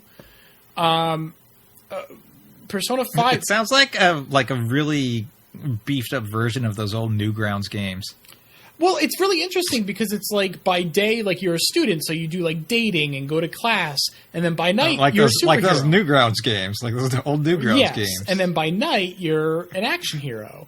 So it's a very cool dichotomy, and certain aspects of those things play off each other. You can do well in school and increase stats, and your relationships with other people, who you choose to spend time with, affects, what arcana you have access to. So, or like how they level up. So, all those different things play off each other. But Persona 5, those training wheels, I played for a while. They never came off. And you're like, fuck, I just need to go to the shop, to the pawn shop or whatever, so I can buy a new weapon. But every day it's been a story event. It's just not allowed me to go to buy a fucking item. Yeah, that's one of the main complaints I've read about the game, is that it takes a really, really long time before it lets you do what you want to do. And I just kind of gave up because it didn't let me do that. But if it's on a handheld, I can just sit there and button mash through it while I watch Netflix. So like I'm more willing to do that. Craig, if I were going to play Persona 3, should I play the handheld version, or should I play the PS2 version? The PS2 version. The handheld version's good. Like, if you want to play handheld, there's very few concessions on the handheld version. But the biggest concession is that you don't actually get to travel around environments. Like the school or the dorm or whatever, you point and click on a map. Oh. So that takes something out of it. Out of the experience, in my opinion. But it's otherwise a very good way to play the game, but PS2 is the best way to play it. All right. Good to know. Until it comes to the Switch. But one can only hope. Do we have anything we want to add? That is it, I think. How? No mailbag. No mail, because this is such a long episode. We don't. 3 hours. It's not. It's two and a half hours. Oh my each god! Woo! Sorry, everybody. We got these long episodes. They love it. They do. Most people Gosh. do like the long episodes. I don't know what the hell they're thinking, but Just us talking. yeah, they like it. I guess that is a podcast, right? But Right. That's right. That's how Listen to podcasts people work. talking. Well, I want to thank everyone for listening. You can find Ludowave Radio on SoundCloud, soundcloud.com/Ludowave Radio, where you can like, comment, you can subscribe, you can stream, you can download, which is very convenient if you don't use any podcast apps. But if you do use podcast apps, you can find us in Apple Podcasts, Google Play, Stitcher. We say it every episode, but please review us. Nobody reviews us, and it's very sad. Oh, so please, I'll do it. You'll do it? Okay. My wife will review us in iTunes. So please review us. You can also find us on Twitter and Facebook at Ludowave Radio on both. When we do the mailbag, when Seth actually contributes to an episode, that's where you'll find the mailbag call on Twitter and Facebook. you're doing okay, Seth. You're doing fine, sweetie. It's okay. Waiting for this episode to end so I can cry. It's okay, Seth. Our theme song is composed exclusively for us by Morning Moon and Mercury. You can find more of his stuff at morningmoonandmercury.bandcamp.com. You can name your own price for his music, which is very Oh, convenient. that's very nice. You can find me, Craig, on Twitter and Instagram. I'm at TVNLust on both. Seth, where can people find you? I'm on Twitter at Seth Gastelum. And Megan? I'm on Instagram at Desperately Seeking Salsa. And we're out. Bye. Time to sleep on my floor. I'm going to send you a mattress.